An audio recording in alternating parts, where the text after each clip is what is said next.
Good morning, everyone. Despite the weather being what it is, we're all together. We made it here safe and dry, and we have a shorter agenda today. So that is something to be happy about. So with that being said, thank you, thank you.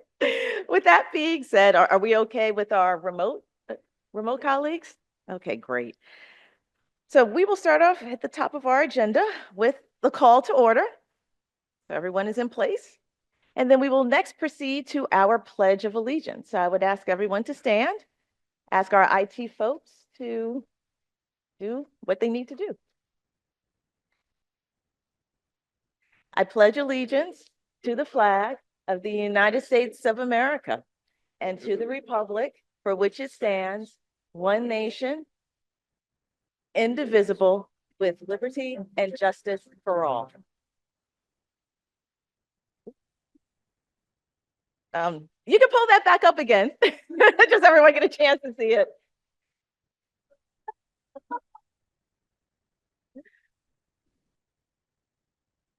So now I would like to welcome our new members. I know we have a few folks here in person, and we also have some folks online. While we're getting our folks online, if that's possible, to have them shown on the screen, I'd like to ask our new delegates that are in the room to please stand.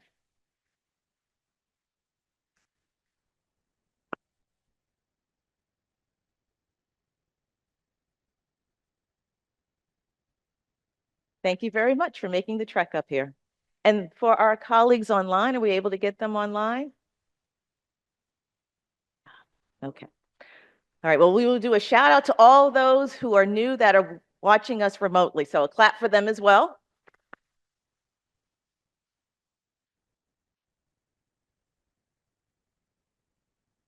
I know some of you have been to this meeting several times and some of you are new, but I'd like to just make sure everyone's on the same page about how we proceed with our meetings. As you know, these are hybrid meetings and they are also recorded meetings.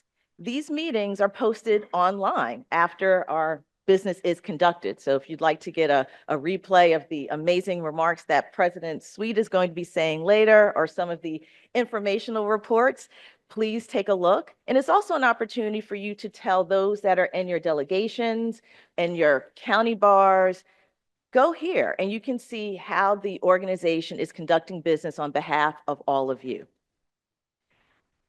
Those who are watching this online, in addition to the constituents, are 50,000+ members, the public, as well as the media. I'd also like to remind you that our materials are posted online. And if you want to get the most current materials, it's best to go online in order to review them. Next, if you haven't already done so, can someone show the little yellow, the card, please? Susan and Kathleen, you can both demonstrate. So see the blue cards? This is something you need to complete in order to make sure we know you were here. I see you. I'm sure Tom sees you, but this is the official record in order to make sure that the staff is able to document your attendance and it gets into the minutes. So please turn in these blue cards to the staff at the registration desk. You pass that on your way in and make sure that someone picks that up. Now, for those of you that are remote, attendance is recorded by Zoom. So when you are in the chat, when you're in the Zoom platform, make sure you change your name from iPhone 7, my new iPhone, or whatever nickname you have, to what your actual name is, so that the staff can record it. We've had some challenges in the past with folks not knowing that they needed to change that. So please make sure you have your full name displayed in the Zoom so that your attendance can be properly recorded. All right, so with that being said, we're now going to move to a video. Now, this video is going to outline some of the parameters for how to do remote participation. Now, although you are all here in the room, it's helpful that everyone understands how we're doing the remote Zoom so that the next time you may be on Zoom, that you understand what those rules are. So I asked to roll the tape for the video.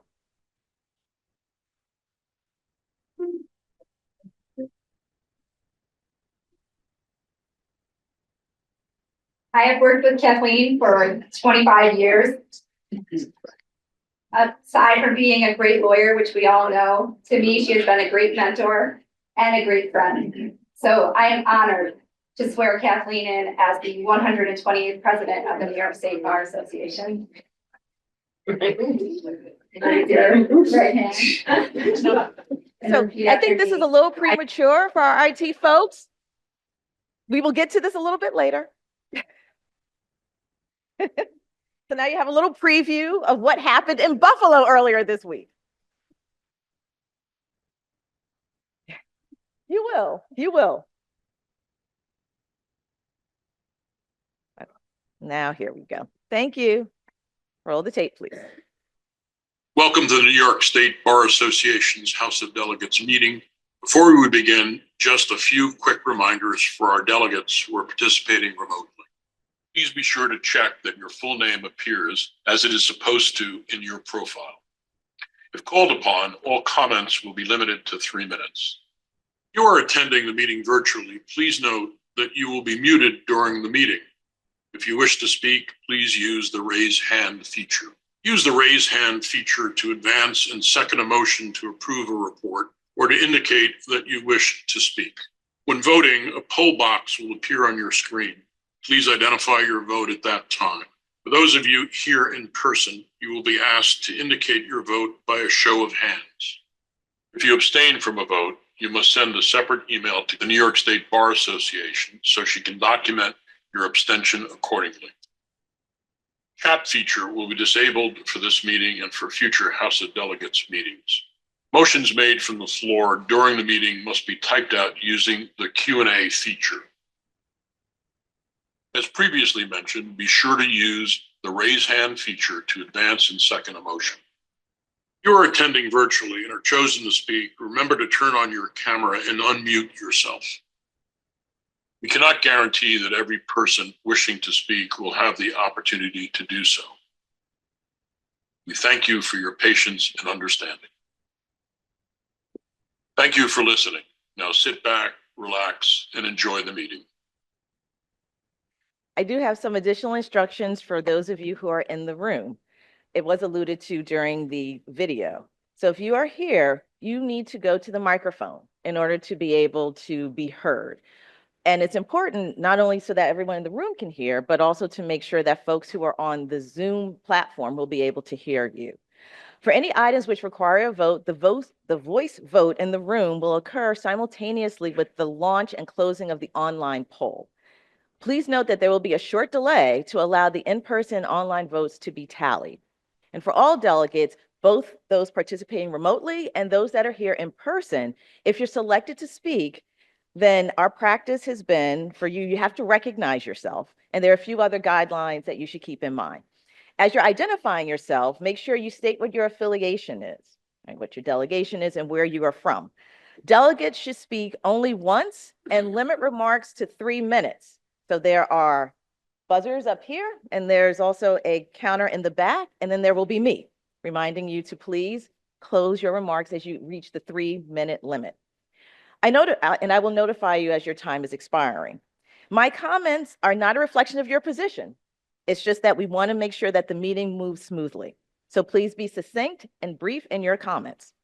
Any questions to a presenter or otherwise should be directed to me as the chair of the House. Delegates should also refrain from procedural motions until substantive discussions are completed. In this regard, a delegate may rise to speak to the motion on the floor or also online, as we discussed earlier, and advise me that they intend to make a procedural motion at the appropriate time. I will recognize you to make that motion. All presenters and delegates rising to speak will be treated with collegiality and respect by all members of the House. And so now let's proceed with our business. Some of you may have noticed, and some of you have asked, there's an item missing from the agenda. So yes, one of the items, it had been agenda item 10. That was the report from our CPLR committee. That will no longer be heard today. There's some additional work that that team needs to do. And so that report will be presented to us later on in the year. And so now let's proceed with the approval of the minutes. So unless there are any corrections, amendments, or objections, the minutes of the April 5th, 2025 meeting will be accepted as distributed. So I will pause briefly, see if anyone has anything to add or change. Anything online? Okay. So hearing none, the minutes are approved.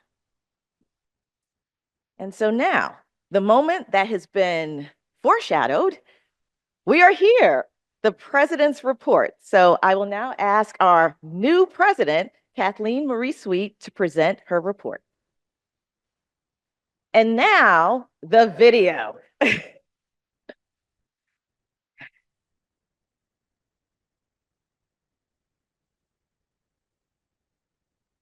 have worked with Kathleen for 25 years. Aside from being a great lawyer, which we all know, to me, she has been a great mentor and a great friend. So I am honored to swear Kathleen in as the 128th president of the New York State Bar Association.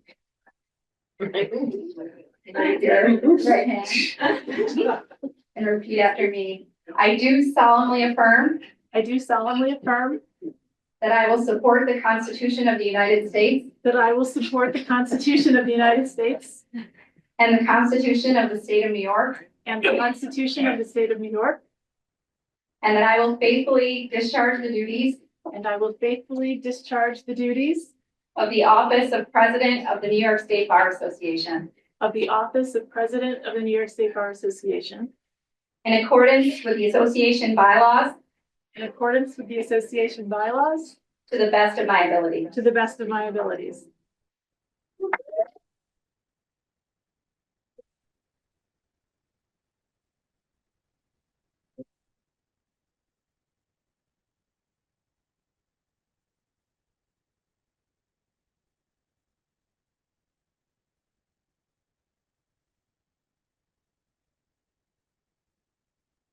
We're just going to randomly play that throughout the meeting to see if you notice. Thank you all for being here. It's really a privilege and a thrill to lead this organization, and I'm humbled and honored to serve with my fellow officers. And last night at the House dinner, I meant every word when I said that the most valuable part of my year was developing a friendship with someone who I barely knew, and that's our immediate past president, Dominic Napolitano. Where did he go?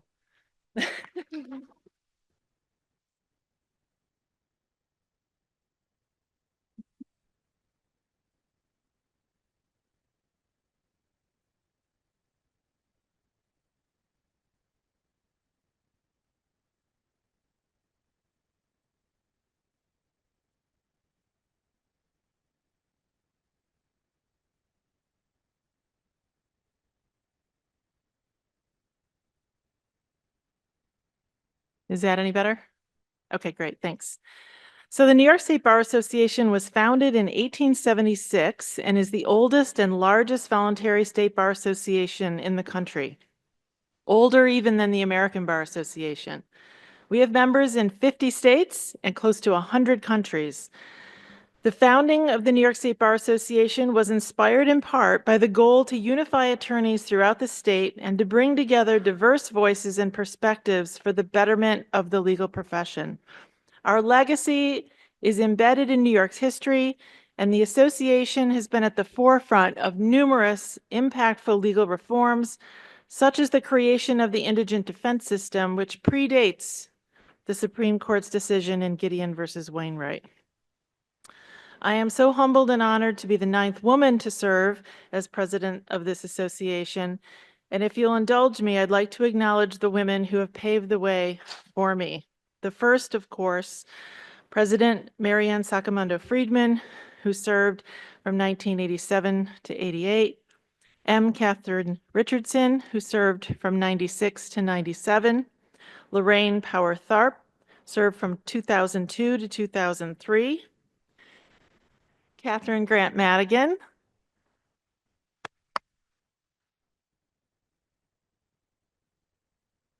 served from 2007 to 2008. Bernice Lieber served from 2008 to 2009. Claire, she can hear me now, Gudekunst,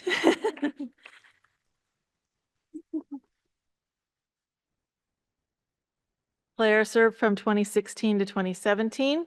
Sharon Stern-Gersman served from 2017 to 2018.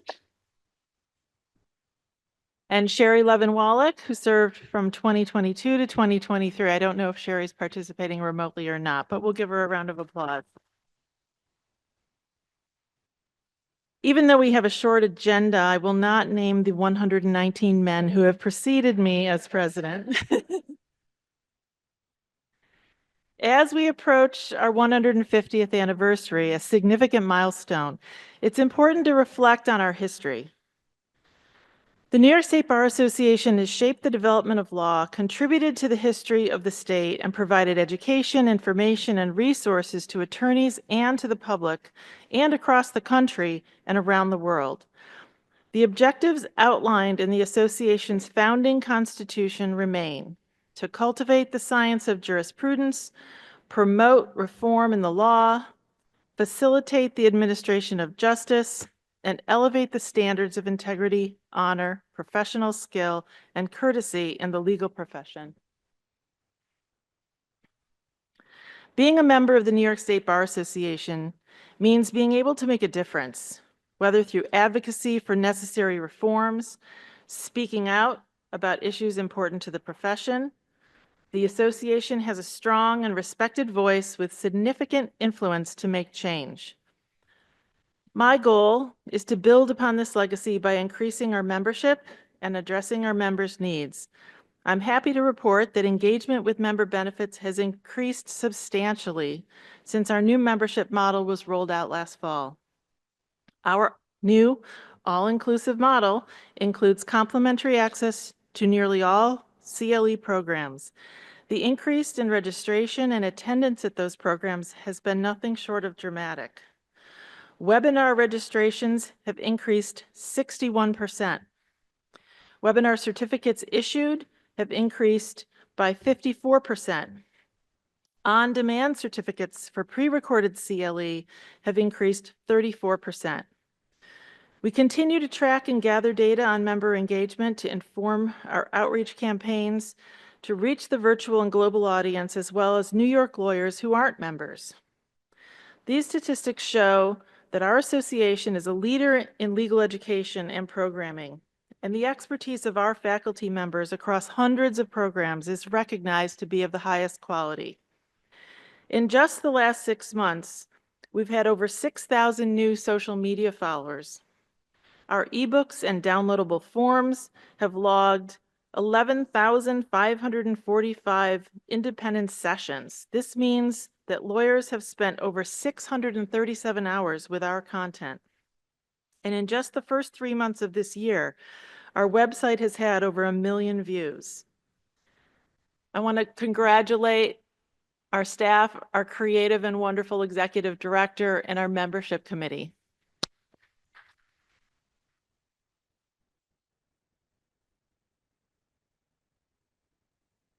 We've also seen a 20% increase in section membership. We've held 10 section destination meetings already in April and May of this year, and 20 more are occurring later in the year, including a 2-day advanced commercial mediation training in New York City, the family law section summer meeting in Saratoga, the tax section summer meeting in Galloway, New Jersey, Elder Law and Special Needs is having its summer meeting in Baltimore, and the Real Property Law section will be meeting in Galloway, New Jersey as well. Before I turn to other remarks, I want to encourage all of you to do some individual outreach on membership. As I mentioned yesterday to the members of the executive committee, I have a House of Delegates challenge for you. If every one of you just brings me one new member, just one, I would be so grateful. And whoever among you brings the most members will be given 2 tickets to the annual gala at the Plaza Hotel. So please think of those folks. There's over 100,000. It's a target-rich environment who are not yet members, who are licensed in New York, who you could recruit to be a member of our association. I want to thank the past leaders of the association, the current leaders of our sections, and our incredible staff. Their hard work is what makes all of these things possible. This event, the social events, the destination meetings, all of it. Above all, we are a member services organization. We help our members to help their clients. We help them become better attorneys, and we advocate for the profession. I want to take this moment to remind myself and all of you that when it comes to constitutional principles, respect for our adversaries, decency in discourse, the value of diversity, ensuring access to justice, promoting civic education, and civic responsibility, we as lawyers have a non-delegable duty. While other segments of society and our citizenry may grow numb to what is becoming a coarsened political discourse, we as lawyers and judges must stay tuned in. We must pay attention. We are the keepers of the flame that is the rule of law. I look forward to the coming year and to my service to the association and to all of you. Thank you again.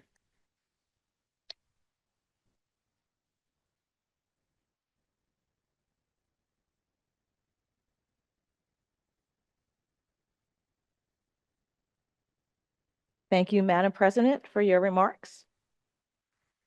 And so now we are going to turn to our next item on the agenda. And it's another somber moment for us this year. We've had a few of our past presidents that have passed on. And so for this meeting, we will have a memorial for the most recent past President Joshua Pruzansky. He passed away on May 2nd, 2025, and he was president of the association from 1997 to 1998. For us to get a better sense of who Josh was, I asked another past president, Kate Grant Madigan, to come up and share with us some of her insights concerning him. Thank you, Kate.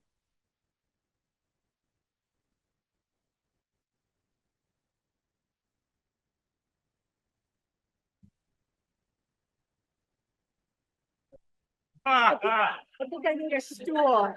Oh, isn't this cool?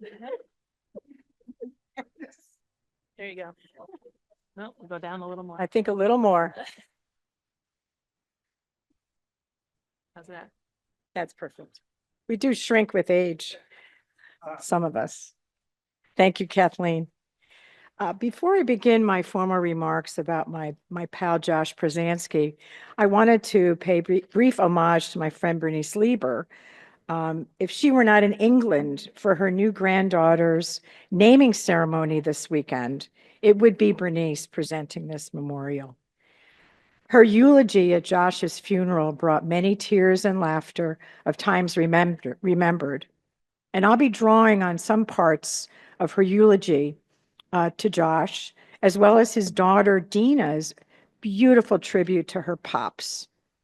As Dina noted at his funeral, Josh was not a large and imposing presence, but he relished giving speeches and telling stories, usually with a very generous sprinkling of hyperbole. So do keep that in mind as I share some of the stories about Josh.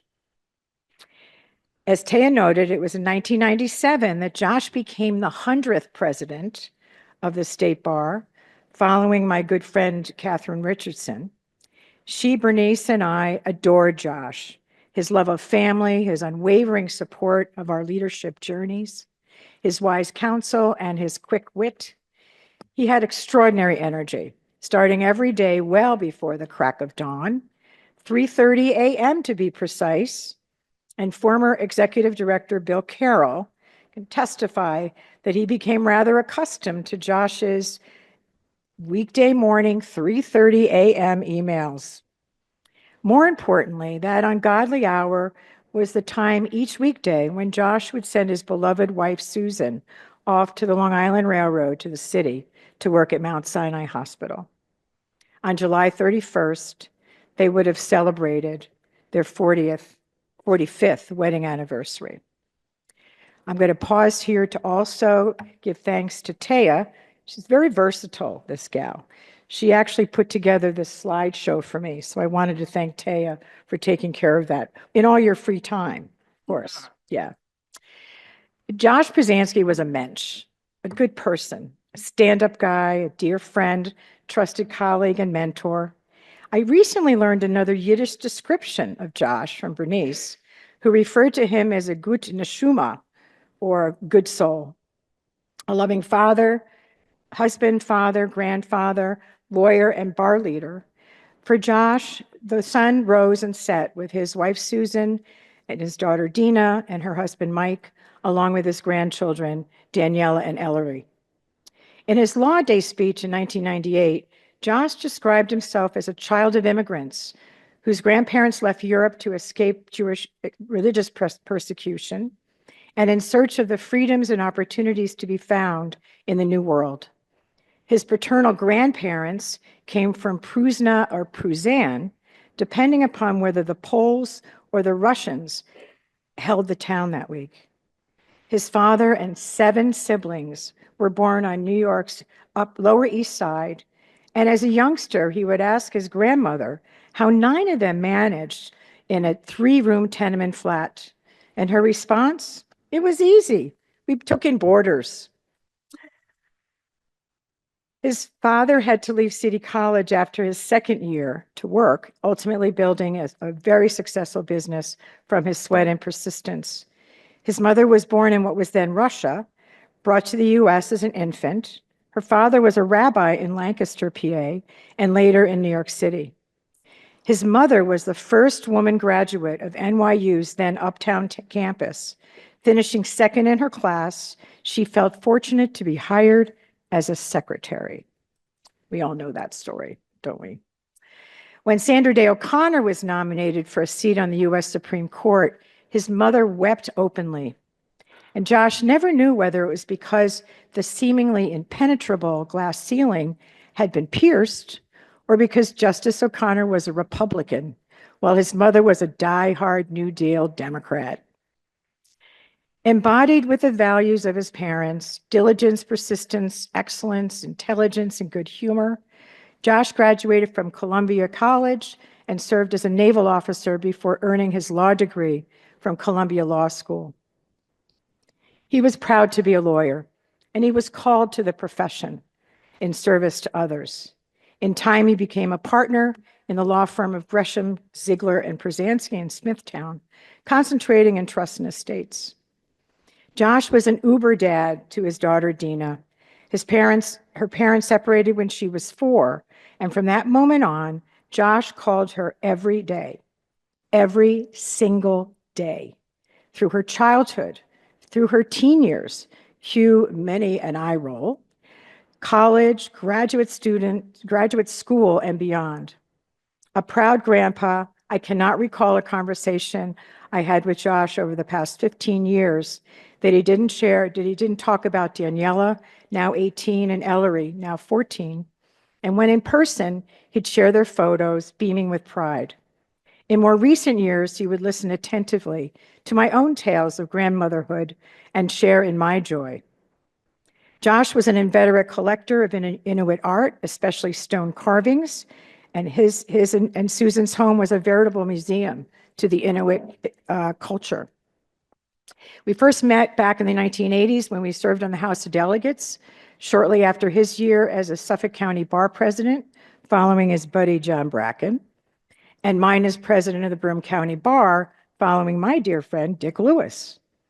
When Josh penned his first president's message in the Bar Journal, and this is an homage to Michelle and Helen, our next committee chairs who will be reporting, is he focused on the fundamentals of leadership, especially the engine of any successful volunteer organization, the membership.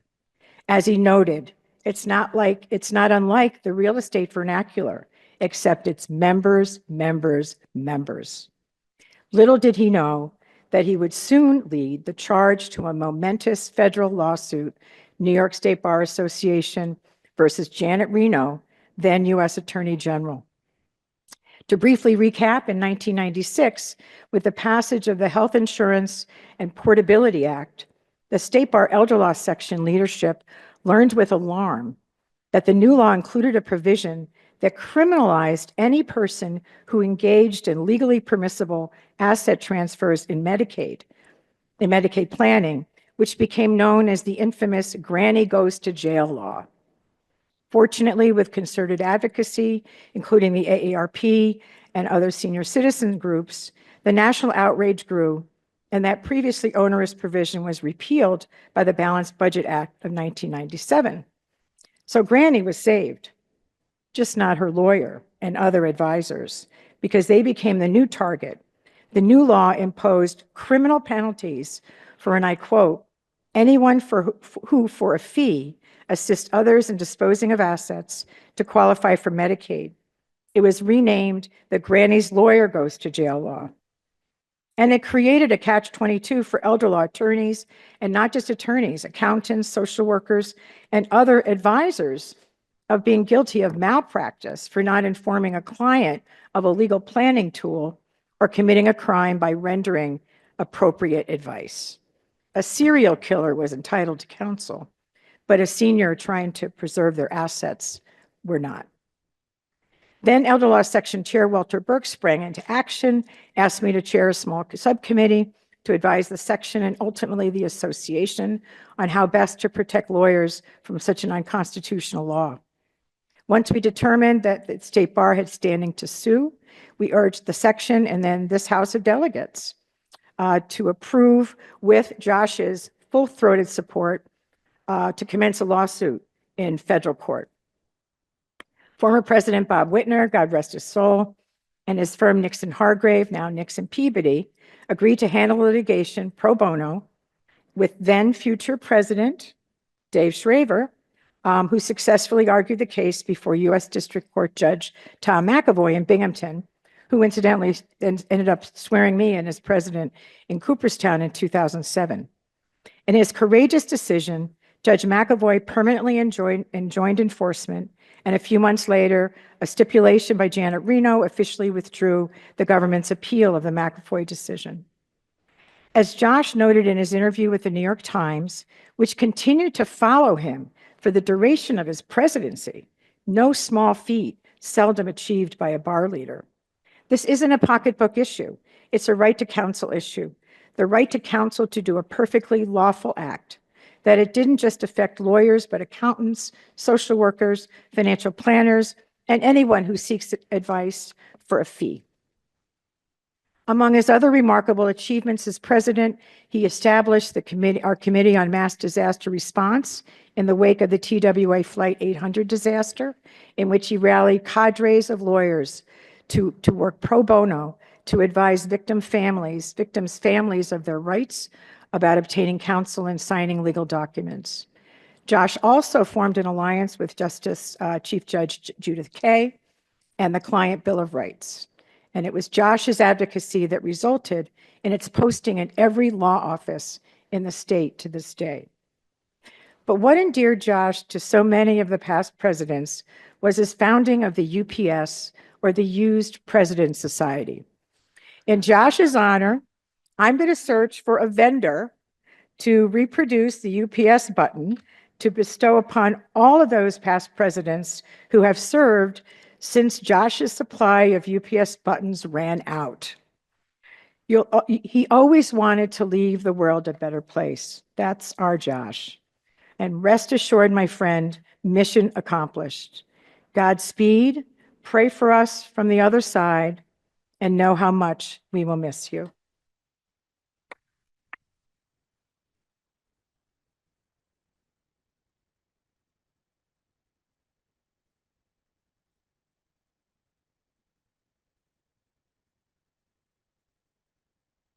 Thank you, Kate. And there's the button. So now we'll move to the next item on our agenda, which is our committee report from membership. So I would ask Michelle Wildgrube, co-chair, as well as is Helen joining remotely? Okay, and Helen Nevish, who is also her co-chair, but is unable to join us today. So Michelle, to you. Good morning. Thank you for coming out on this rainy day. I had to swim here from Schenectady. But I think I have some sunny news for you. And so I'm happy to present the report on membership. Today, we're going to have a little bit of a membership update. I'm going to give you some numbers. We will talk about the sections, of course. We'll also talk about some key highlights and our membership model and some next steps. So for the numbers, I always like the numbers. We have currently 45,513 members. Of that, 71% are paid, 29% are free members. We have a small gap in our membership from last year, but I think that the statistics are a little bit difficult to interpret at this time, given that we have a new model. I really think it's going to take a couple years for this model to play out, for us to see the success of the model, but I will tell you that I am confident that it will be a success. We have already seen increases in membership in the last 3 weeks due to some efforts on our membership team, or I should say lots of efforts by our membership team. And I think that what we need to see are people's registrations playing out, right? We need to see people in that 2-year cycle of registrations. When they need their CLE, that's when they come to us, because as you know, we have the premier CLE in New York State. So I think that this is a gap that will shrink and that we will surpass, and we will see an increase in membership with the new model. I will tell you that people have come up to me, and I like to say randomly, they don't realize that I have an interest in membership in the New York State Bar Association. I recently attended 2 very large seminars in Schenectady, and it was funny because I was at a Schenectady CLE, and people came up to me to tell me how great the all-access CLE plan was now that it's included with membership.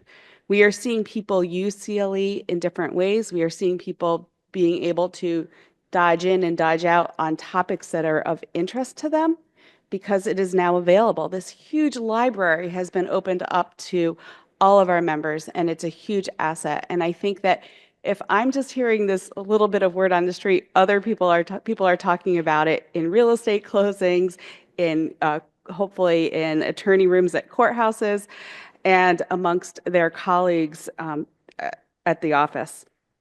So I also wanted to let you know that 25% of the members in the 7+ year category that did not renew have been licensed for 40 years or more. So we see that there's a little bit of attrition due to people retiring, which is somewhat expected. So we're keeping an eye on that. We're also letting people know that there is a category for you if you are retired and that you can still be a member.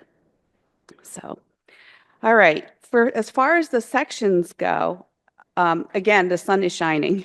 So section memberships are at 50,304, and that's an increase of 23%. The 2 free or 2 included memberships are definitely working, and people are joining sections. That can only increase. I think there are still people out there that don't realize that they have 2 included sections. And I think part of that is a function of the fact that attorneys are not themselves renewing their membership. So they might not be seeing that data. So I'm going to talk a little bit about that later on, but I think that's something to consider, again, as you are talking to colleagues. You're a member of NYSBA. Are you a member of the 2 sections? I'm giving you a whole bunch of talking points here as you try to recruit your 1 additional member, or maybe even more, so you get those 2 gala tickets. Thank you, President Sweet. I like this incentive a lot. So again, we've always said this. People who belong to sections are more engaged. They are getting more out of their membership. And I think that it will, again, only help our association to grow. So I said that there were 27 sections with an increase. There is 1 section that has not seen an increase, and that is the young lawyer section.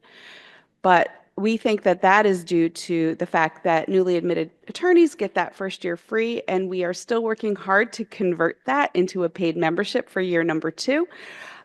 Certainly, I'm looking for strategies here, and we are reaching out to young lawyers to let them know that we're still here for them after that one free year. All right, so some highlights as to what we're doing. We have some ongoing campaigns. So our marketing team continues to launch campaigns towards non-members, including those that dropped last year. And I have just some really good news here. So we are seeing recognizable growth based on these campaigns. Within the last 2.5 weeks in May, we have 640 attorneys join the association due to a multi-touch point campaign that guides the attorney to joining or rejoining and on an individualized basis. So really neat that we have this capability that we're able to do it. So 640 attorneys joined in the last 2.5 weeks in May. And I'm pleased to say that in the last week, we've had 100 new attorneys join or rejoin because of that system. So that's very exciting news, I think. And again, that's why I feel so confident that we will make up that difference. In addition, prior to this coming fall, we expect that we will have a number of social media campaigns starting and search engine marketing campaigns. So you may see some new campaigns. We've also swapped out for some new looks. I say on social media, we always have to be fresh. We always have to look different. And so you will see that in the fall. The other game changer that we are seeing is auto renewal. We are really excited about auto renewal. We have 50% of our members have agreed to go on auto renewal, which is great because that means that our marketing team will hopefully have to spend less energy on getting people to renew because it's just automatically happening. Again, if you have somebody else who is doing your registration for you, please mention to them that auto renewal is available, because I know in my case, my office manager loves it because she doesn't have to get everybody's information every year and redo the applications or renew the applications. It just happens automatically. So I strongly encourage you to talk to your colleagues and your staff about selecting the auto renew option. As we said, CLE growth has been amazing. I don't know that I need to say any more. President's Week gave you all those great stats, and it just makes me really happy that so many people are seeing the value of our CLE. And then finally, we know that communication is key, and we have many efforts across the spectrum through being handled by our membership and marketing team, trying to get the word out to you and to all of our members. However, we do realize that sometimes you might not be seeing our message. And I just wanted to give you a little helpful hint on how you can see all of our messages. We want your homework assignment is to go back to your IT team to make sure that we are what they call whitelisted and not quarantined, so that we are given the go-ahead to get through to your emails, because if we are blocked on your system, we can't get the word out to you about the wonderful programming that we are offering. So if you could please let your colleagues know and let your firm IT department know so that you are receiving all of our messages. And then lastly, I want to thank our wonderful membership team. Pat Stockley, Stephanie Markowitz, and Gerard McAvey have really amped it up, and they're helping to make it happen, to make sure that we start changing the curve. And I think we are. I think we're going to see growth. I think we have a wonderful, I'm preaching to the choir here, but I think we have a wonderful association. And I think it's just a matter of time before we have more members. As President Sweet said, there are a lot of non-members out there. It is a small percentage of attorneys in New York State that belong to the New York State Bar Association. I think it should be 100%, and I'm sure you all do too. So there's a lot of opportunity out there for us to increase membership. Thank you.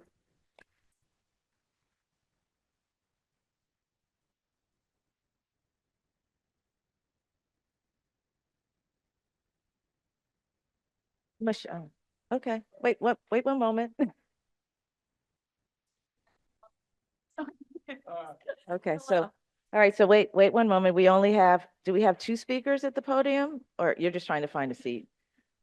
Okay, so one speaker at the podium. Okay, please proceed.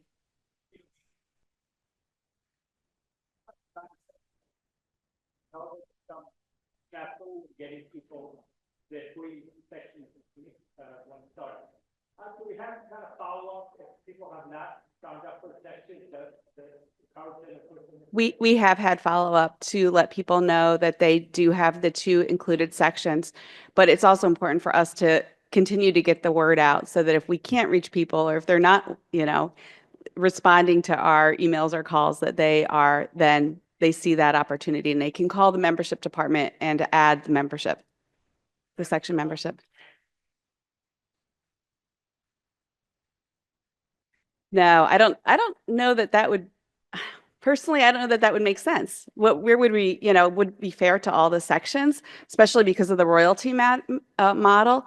But I think the sections are aware of this and the sections are out there recruiting. So thank you, though. Okay, thank you. Are there any other questions in the room? Are there any questions online? Any comments? Okay, all right. Thank you, Michelle. Thank you, Taya. Okay.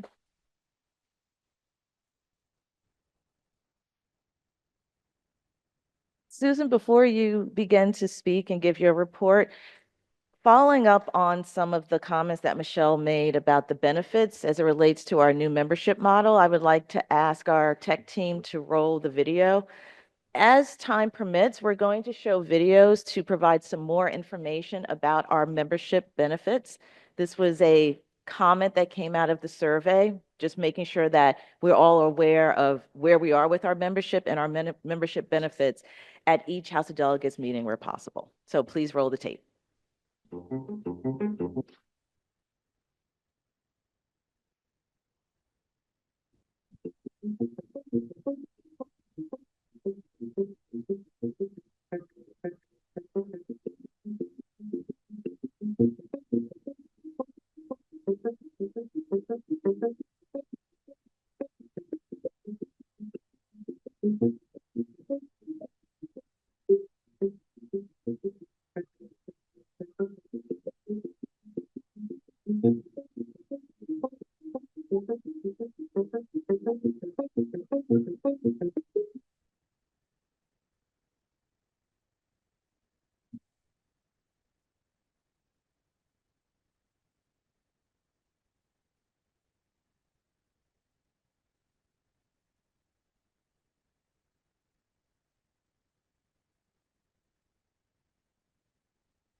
So this is one of 2. There will be another one coming up a little bit later. And so at this time, I ask for our treasurer, Susan Harper, to present her report. Wonderful, wonderful video. I loved it. Okay, welcome everyone. Good morning. It's still raining. Okay, it's a pleasure to be here with you today. I want to welcome to our new and returning delegates, and I want to congratulate Kathleen and Taya, of course, our new chair of our House of Delegates. And for those of you who are new, this is the part of the meeting where we go over the key financial figures and metrics. Full statement of activities is in your packet. Please review them. And always feel free to reach out to me and to our finance team with your questions. Amira Rizmanovich, who is walking by right now, Greg Matisse, also Michael McNamara, who's our chair of our finance. And today I'm going to report on our Form 990 tax return filing, our financial operations as of April 30th.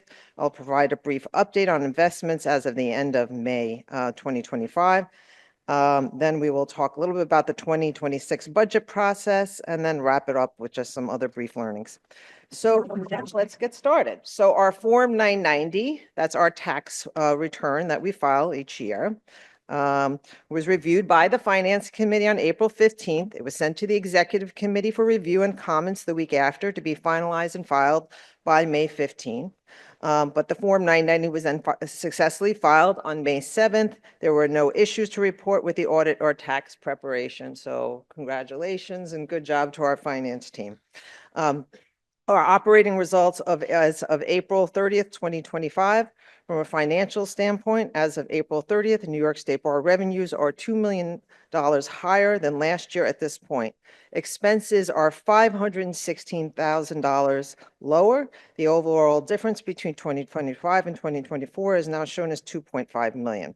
So major revenue contributors, you just heard about membership. So membership dues are up by 2.2 million due to our new membership model that now accounts for revenue streams that were previously outside the annual membership dues subscription.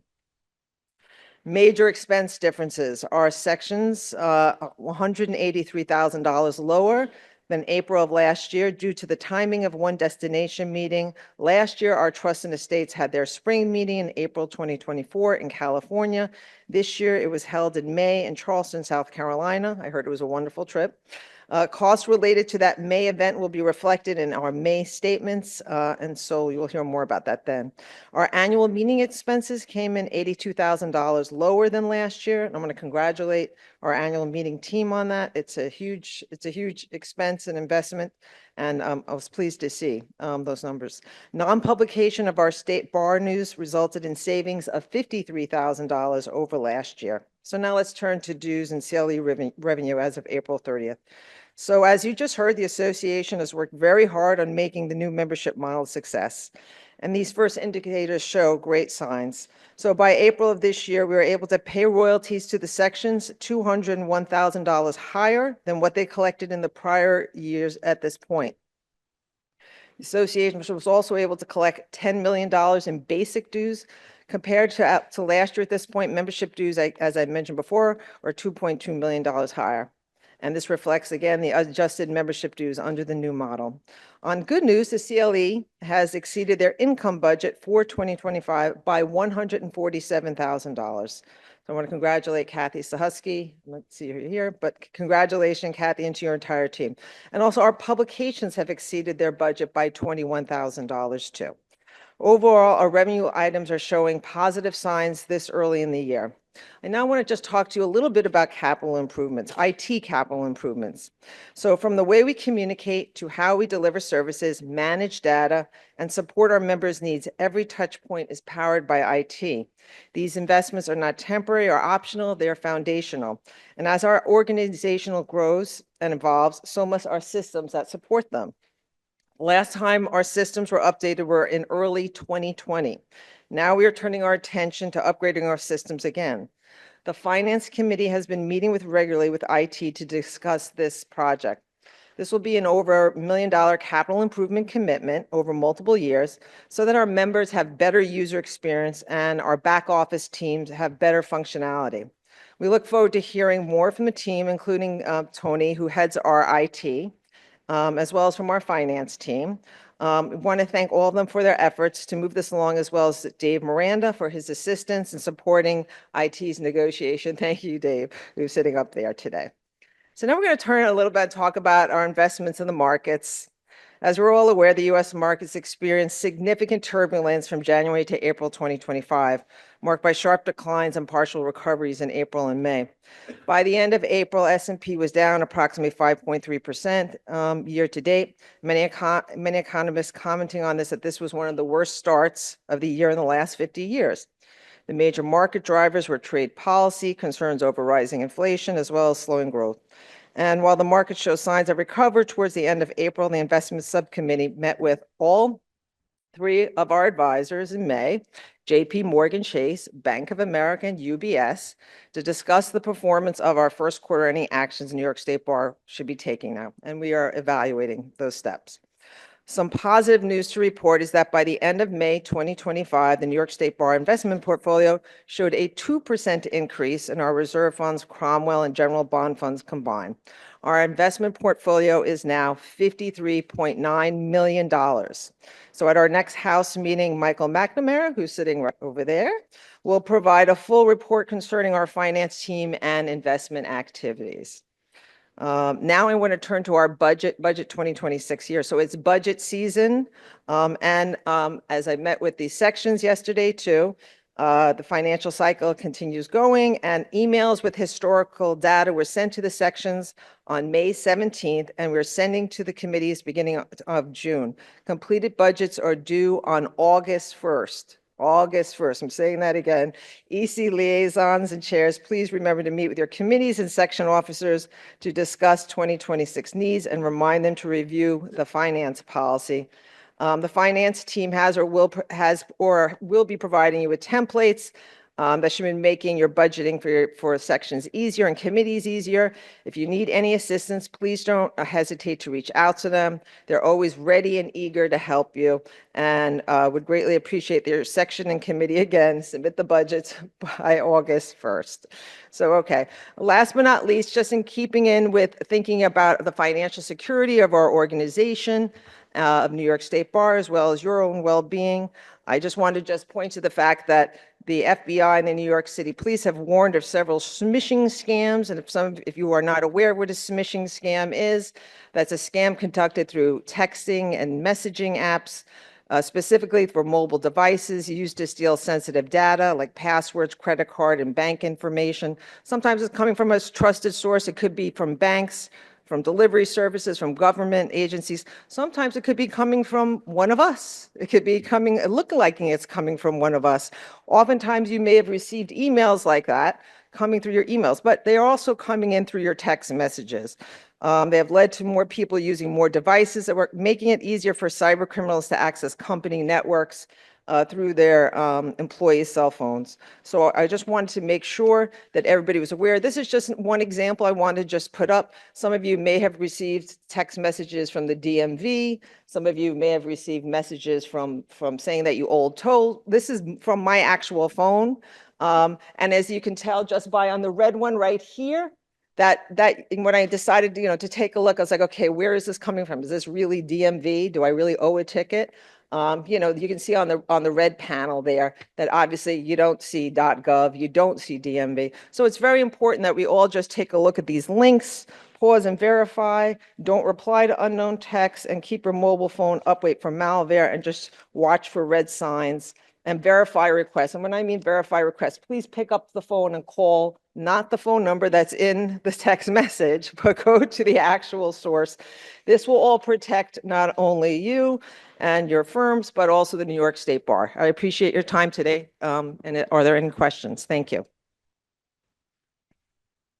Questions? Oh.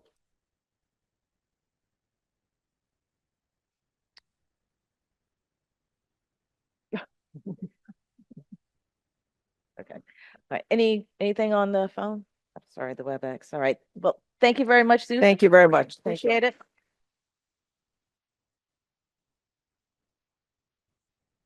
And now our next speaker is coming to the podium. So our next speaker will be David Marshall, who is the co-chair for the Committee on Legal Education and Admission to the Bar and Bar Exam, affectionately known as CLEAB. Cleve or Cleab, either way. Thank you. Good morning. I'm going to address a question I consider of great importance to the New York Bar and to the association. And the question is this, and before I do that, if I can have my visual aid up on the screen, that would be great. Thanks.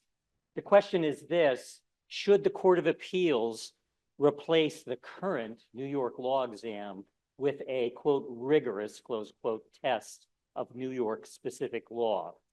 This House of Delegates has addressed the question in the past in 2021 and emphatically answered yes, they must replace the new current NYLE with a rigorous test of New York law. So what is the New York law exam? Some of you may not know that it is very different from what almost everybody in this room took.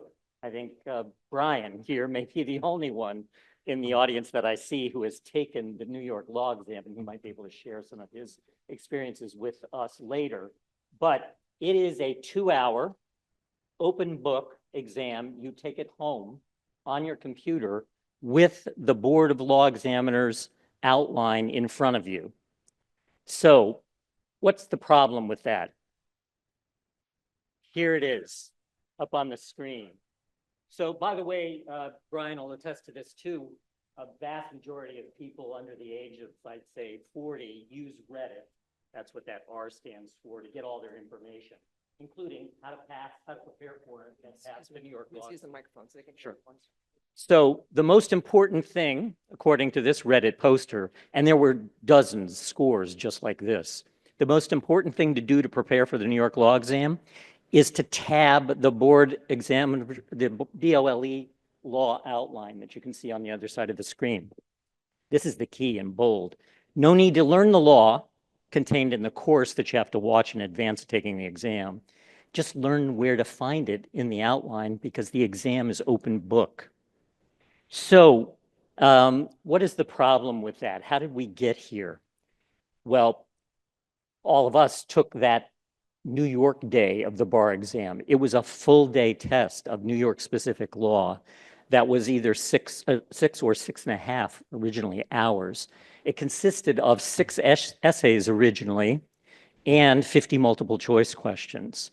That score that you got on that New York day accounted for 60% of your passing score, whether you passed the exam or not. What happened in 2016 was that the National Conference of Bar Examiners that sells the exam that we all knew as the MBE, the multi-state essay, the multiple choice questions, said we are now going to sell something called the Uniform Bar Exam, the UBE. The UBE tests no state-specific law. Most importantly for us, it tests no New York law, none. It tests uniform codes. It tests restatements of the law. It tests, in the phrase of some law students that I've spoken to about this, the law of nowhere. So when they adopted here in New York, when the Court of Appeals adopted the UBE, it was a 2-day exam, so they had to eliminate completely the New York day. They did public hearings about that. And this bar association, I'm grateful to say, took a leading role during Dave Miranda's presidential year, actually, in saying, we're really concerned about this. We don't want you to do this. We don't want to sacrifice study of New York law.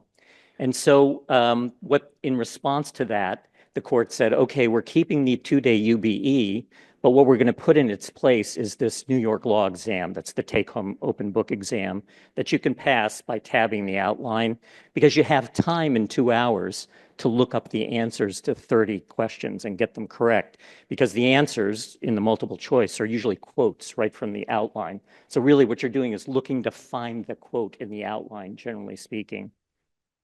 So what happened? What was the impact of that adoption of that exam? Well, some important things happened. New York law students stopped taking courses in New York law. Justice Dillon, for example, who has addressed the association, I believe, at some time this weekend, teaches at Fordham Law School. He's taught for 15 years, so before the UBE adoption and after. He had a course in New York practice that he taught every year at Fordham. He had 100 students in his course, and that was only because the fire codes wouldn't let more than 100 enroll. That course, once the UBE was adopted, that 100 in his course dropped to 17 the next year. That course that he offered was supplemented by 2 other professors offering it 3 times a year. So Fordham offered course in New York practice 4 times a year. Now Justice Dillon does it once a year, and he does it to about 24 students, sometimes a little bit more when foreign educated students come to take the exam. So that was one dramatic impact that it had. Of course, if you don't have students enrolling in a course in law school doesn't offer the course. I teach as an adjunct. If I don't hit my threshold, they drop my course from the calendar. So when students stop taking the course, the schools stop offering the course. The next thing that happened, and this is the way, by the way, that almost 50%, about 40% of people learn New York law who are seeking admission to New York. They take a commercial bar prep course because they're educated out of state and even out of the country. So I think people don't realize that number is something like 5,000 or 6,000 people taking the exam every year don't go to law school in New York. They don't even go to law school in this country. They learn New York law, if they learn it at all, from the bar prep course. The bar prep courses don't offer it anymore. They haven't offered New York law since 2016. Why would they do that? They're not going to spend time, and nobody's going to pay a bar prep to say how to tab the outline. If you're under 40, you just go on Reddit. You can get the outline, you can get people's samples. You don't need the bar prep course to do that. So the bar prep companies don't offer instruction in New York law anymore. So one of the other things that I think is maybe underappreciated, and Brian perhaps can address this, is actually the fact that the course is easy has built resentment among law students. Law students say, this is not a genuine assessment of my ability to practice law. This is a hazing ritual. Everybody knows you can game it. Why are you making me go through this? Because it takes hours to listen to the videos that you have to listen to register for the exam. And then the exam comes at times during the school year that are never convenient. So it's actually built resentment toward the bar exam among the students that we're trying to welcome into the profession and say, welcome, as long as you're competent, we welcome you. The next thing that's happened, and this is something that you've seen in the pages of the Bar Journal at least, is that judges on the bench and practitioners in the well of the court and in the conference rooms where we practice have noticed a deterioration in the ability of younger lawyers to practice law competently. Justice Dillon has written about it in the pages of the Bar Journal, or I interviewed him and he spoke about it. Dominic Napolitano had a president's message early this year remarking on that fact. And I think that that's probably something that all of us, if we're going to be candid about the conversations we have with our partners at the partners meetings, would say the conversation doesn't go, wow, those new graduates, they are fantastic lawyers. It's remarkable how much better they are than we were. So I think that goes without saying among us, at least, I think, who are trying to hire those junior lawyers. There's a solution to this problem, and it's coming up very soon. The solution to the problem is in 2028, the Court of Appeals has decided to adopt the next version of the UBE. It's called the Next Gen exam. That exam is only 9 hours instead of 12. That leaves 3 hours on the second day of the exam to drop back into the exam protocol a rigorous test of New York law that's given on the testing sites the same days as the New York Gen exam, closed book, proctored, everybody's on a level playing field taking the same exam. And there's no difficulty in creating that exam. You might have read about California having a problem. We're not going to have that problem here. The Board of Law Examiners is sitting on an archive of almost 4 decades worth of essay questions and multiple choice questions that they only have to update in order to drop it into that second half of the second day.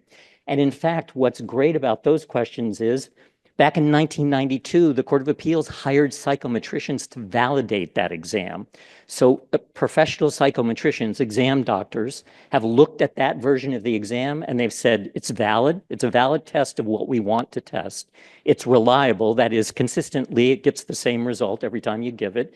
And it's non-discriminatory. It's fair. It meets, to use their phrase in the report, it surpasses acceptable levels of testing according to the testing industry. So what I'd like you to know in the last 30 seconds is New York Bar Association has been at the forefront of this effort. In fact, I think it's the leading institutional voice in support of restoring a rigorous bar exam to the regime of getting admitted to practice here. And I think that, for example, Dominic Napolitano testified to the advisory committee. Suzanne Darrow Kleinhaus and I, my co-chair, are about to testify on Monday. Michael here is sitting on that advisory committee.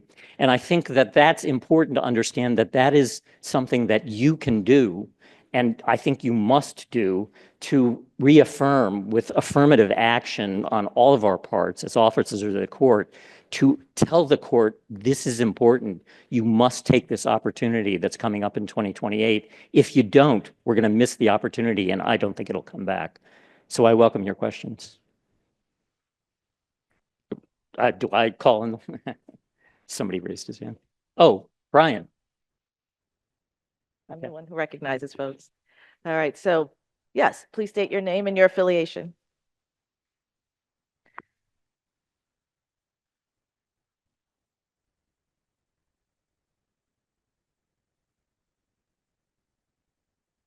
Okay. Brian, Brian, hold on for 1 second. That microphone isn't on. Someone from text coming down. I see them coming down. Just wait 1 second. Yeah. He's coming. Oh, here it is. All right, sorry. I'm Brian Kerr. I represent the Young Lawyers section, the future of the legal profession. I totally agree that the New York law exam is a complete joke. Just look at that. That's exactly what I did. I just tabbed an outline and flipped through it for, I think, 2 hours and got probably all the questions right because it's just word for word the answers. But I guess I will be testifying too before the Court of Appeals Committee on Monday. I'm going to try to represent the young lawyer's perspective on where to go from here. But my question is, like, where do we go from here? What has NYSBA done about the next gen bar exam? Because personally, I have heard nothing from NYSBA on the next gen bar exam and how people feel about that from this association. The last thing I heard was 2016 when the uniform bar exam was adopted, but I have heard nothing from this association regarding next gen. I'm very disappointed in the organization for just not speaking up about where we should go from here in the next gen bar exam. So Thank before, you. thank you. So David, before you reply to that, I just want to acknowledge Brian is one of our newest delegates. Is this your first meeting? Yeah, So, officially, I visited in November and April, but yeah, as a delegate, it's my first meeting. so this is our future. So I thank you for coming up to the podium and giving your comments. So, David? Yes, well, as to the transition from the UBE to the next gen exam, the next gen exam isn't even as we speak today entirely finalized, so it was a moving target. As that target was moving, the Court of Appeals decided to adopt it. So it took a little bit of the wind out of the sails of the effort to oppose adoption of the next gen exam and put something else in there when the Court of Appeals, with certainly awareness of our position as an association communicated by many of the presidents who interact with the court regularly. I can't speak for the court, but I can tell you the timing. They knew we were opposed and they adopted the next gen exam before the next gen exam was even finalized, which it isn't to this day entirely. Okay. Yes, so I'm I'm sorry. sorry, I didn't hear that question. But Wait. No. You have to come to the podium if you're going to provide a comment. I'm sorry. So whoever that was speaking, because Norm, that wasn't you. Okay. Oh, thank you, Past President Brown. Thank you. Norm Eppen, Vice President, 8th Judicial District, the other side of the spectrum from one of the youngest delegates. I'm just wondering, we already have a bar policy on this. So what do we as an association do to reemphasize that policy as it comes up to ensure that it happens? Well, the first thing I would say is talk to Michael McNamara, who's on the advisory committee that the court has commissioned in January of this year to write a report that I think they're going to issue sometime this summer about what alternative to the New York law exam the court should adopt. A couple of the alternatives, by the way, are to do away with an exam completely. So that's the first thing. The second thing is to speak to the Court of Appeals, any member of the Court of Appeals you encounter, and say, this is critical to us as an association, because it's this association that's speaking principally for the view that we must return to a rigorous test of New York law, not because there's some special thing about the test. It's because that test is what induces law schools to teach it and students to take it. That's what we really want. We want students to take courses in New York law while they're in law school, because we all know that the best way to learn the law is to steep yourself in it over time. It's not to cram for it. And even the bar prep is a little bit of a cram approach. Take it in law school, but they can't take it in law school if it's not offered, and law schools aren't offering it because students don't need to take it to pass the bar exam, and so enrollment declined, and that was the sort of the end of instruction of New York law in law schools. Yes, we have another speaker. Yes. Hi, Sharon Stern-Gersman, Youth President without button. Duly noted. You mentioned about testifying before the advisory committee, and Brian talked about testifying before the Court of Appeals. Has that ship sailed on being able to sign up to do that? And if not, can you please provide us all the link that's necessary in order to do so? Whether it's, even if it's only written testimony, whatever we can do. I was a CPLR teacher for 30 years, and I understand that our young lawyers really know nothing about the CPLR. So I'm all for doing whatever needs to be done. Well, the short and sad answer is the ship has sailed, but that doesn't mean the ship can't turn back around and come back into port. So the deadline for testifying tomorrow has passed, or submitting written testimony has passed. But the original deadlines were amended once already. So I'm sure that there's a way to ask the advisory committee or the court to extend the deadlines. Whether they'll do that or not, I don't know. But I wouldn't say it's futile because the deadlines were already changed once. Before we take the next speaker at the mic, is there anyone on the Zoom? Okay, can we have Daniel teed up? Dan, can you hear us? Yes. Okay, please please identify yourself and then please ask your question or give your comment. Hi, Daniel Marata, delegate from Richmond County Bar Association. Okay, please proceed. So I can't imagine an issue more important to this bar association than what was just given in the report. And I remember back being in law school and knowing for a fact that New York was one of the most rigorous states for testing and admission. And there was a reason for that. Being a New York lawyer meant some level of excellence, at least in my mind. And I'm thinking everyone else that I graduated with and took that bar exam and studied so hard for it. I also note that not only is there a lack of knowledge, I think, among younger lawyers for the CPLR, but also some law schools don't teach evidence. And I don't understand how you can't take courses you don't take courses in evidence and then go on to be a lawyer in this state or any other, as a matter of fact. But I'm unsure what the path forward here is. I heard that there could be some alternatives, but what does doing away with the exam look like? What would be the admission requirement in its place? And my real question is there more immediate action that could be taken that's maybe independent of the national conference, some other admission requirement to the bar exam, to the New York State Bar, that will establish the competence of those applying? Thank you, Dan. David? Well, Daniel raises an important point, which is it's not just teaching the CPLR. The CPLR is just emblematic of what's needed. It's to teach New York law, because New York law is different in many respects, as we all know, in our different practice specialties. And it is the sort of standard bearer in the legal world of law. I mean, people look to the New York law to say, for example, in their contracts, are you going to make a choice of law or choice of forum clause of New York? And of course, not too long ago, we discovered, and this won't necessarily come up in your CPLR course, but the New York has a law that's been upheld by the courts that says, you don't have to have minimum contacts with a state to put a New York choice of law, choice of forums clause in your commercial contract. So long as it's above $250,000, anybody can say, I want my dispute resolved under New York law in a New York forum. That's extraordinary. All the corporate lawyers in New York and the rest of the world need to know about that provision and that consequence.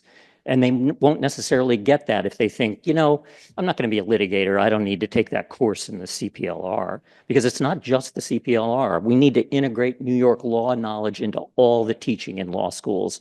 The only way they are going to do that is that the test that they want their students very much to pass so that they can get licensed, that test tests broadly in New York law so that they teach it in the law schools.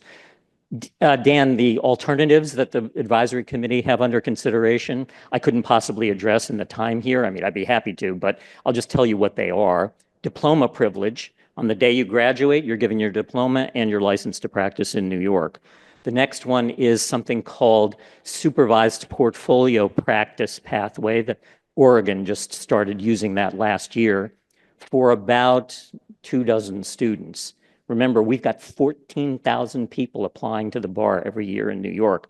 Nothing that another jurisdiction does other than California and maybe Florida a little bit scales to what we have to do here. I mean, we're Ford Motor Company and GM, maybe all three of the major automobile manufacturers producing cars. We're not hand producing a car like the old Rolls-Royce. So we've got to have something that scales. And then the final alternative, Dan, is something called articling or apprenticeship, where you work for a certain number of hours or months or maybe a year under the supervision of a lawyer who's admitted in New York. And at the end, that supervisor says, nice job. I'll send a note to the Court of Appeals saying you're admitted, you should be admitted. Well, Thank thank you. Skills here. Thank you. We have one more question at the podium, at the microphone in the room. Hello, can you hear me? Yes. This is Marcella Jane. I'm from the Young Lawyers. I'm the secretary. And I wanted to add that it's not just about the tab. There is an important legal skill you learn while taking this, and that is Control F. So when you have the second tab open, you have to use Control F to find those keywords. And I'm being facetious, yes. But what I did learn in my legal career is there are a lot of old partners who didn't know how to use Control F and didn't know how to Google things before they spend $5,000 on Westlaw, and didn't know that sometimes there already is a PowerPoint about that exact issue that's perfectly relevant for what we're doing. And my point is there's a generational conflict. My concern with this committee would be the extent to which it's involving the voices of younger attorneys, because we have a few older attorneys saying, hey, younger attorneys aren't prepared.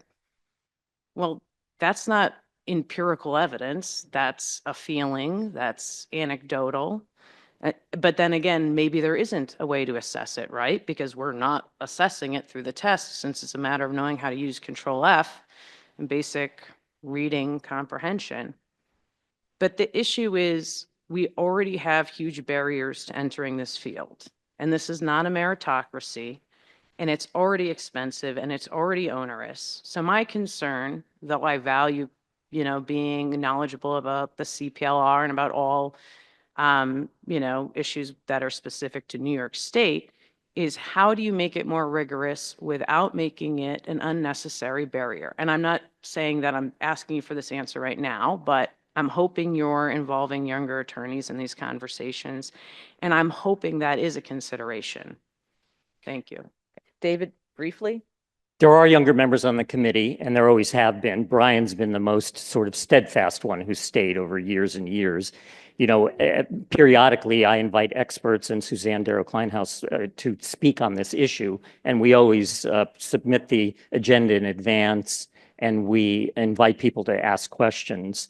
You'll notice if you've been reading the Bar Journal that lately what we've been doing is we've been writing up those interviews and that expert testimony into Bar Journal articles so that the information is out there more broadly, so that you can make your voice known, not just through CLEB, but through the Bar Association or to the Court of Appeals. I would say this just briefly about that question about what can be done about the barriers to the profession.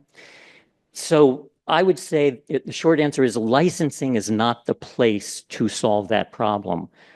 The cost of education is spiraling. I understand that. We want to get more people from different groups who are underrepresented in the profession in, and they come from families that haven't ever gone to law school. They're older students, so they already have family obligations. But you don't say, well, in order to make it a little easier for them in any way that we can, we'll stop licensing, which is to protect the public from incompetent lawyers. Instead, what I would say is there are other rules to look at. That 1 year of law school is over $100,000, whereas preparing for the bar exam is going to be, maybe $4,000 or $5,000. Maybe the efforts that people want to make to address your very legitimate questions and issues should be done differently than licensing.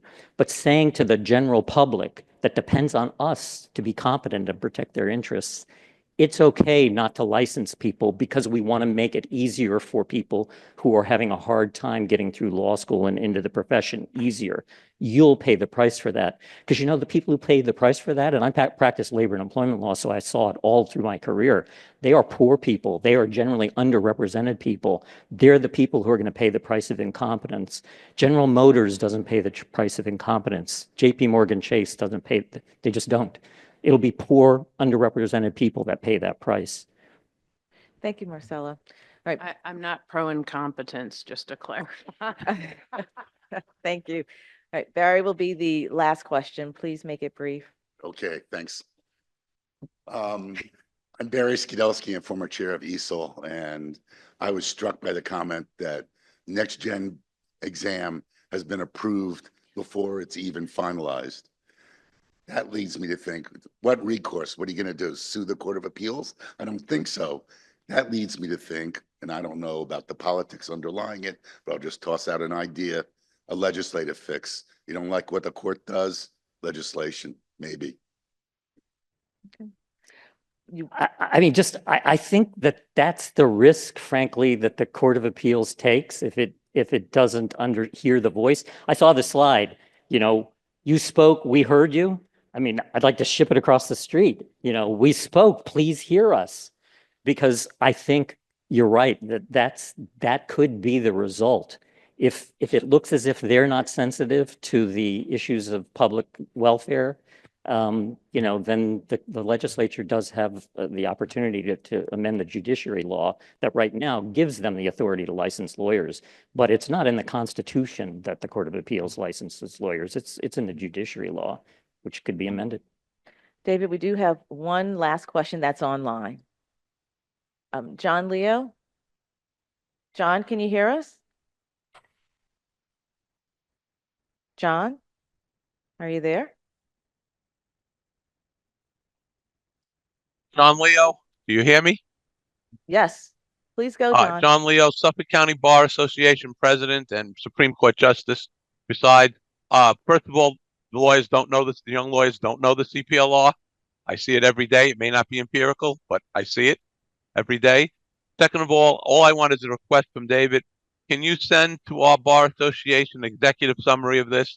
If I on it, you can send it to me at jleo.newyorkcourt.gov. You're not hearing us? Judge Leo, we will have David just follow up with you separately to That's talk great, about. because we have a meeting with our Bar Association. We might want to send something in. That's all. Oh, okay. Well, okay, great. We'll connect you offline. All right, Yeah, David? happy to do something. Yes, thank you. You can find me on the court on the court websites. All right. Thank you. I'll do that. Thank you. Thanks. Okay. Thank you, Judge Leo. Thank you, David, for your report.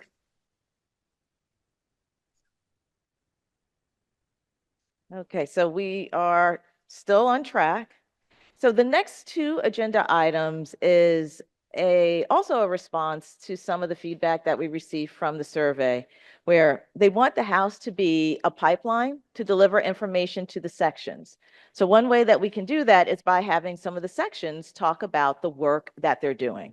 So at this meeting, we're going to have two sections. The first one will be the Trust and Estates section.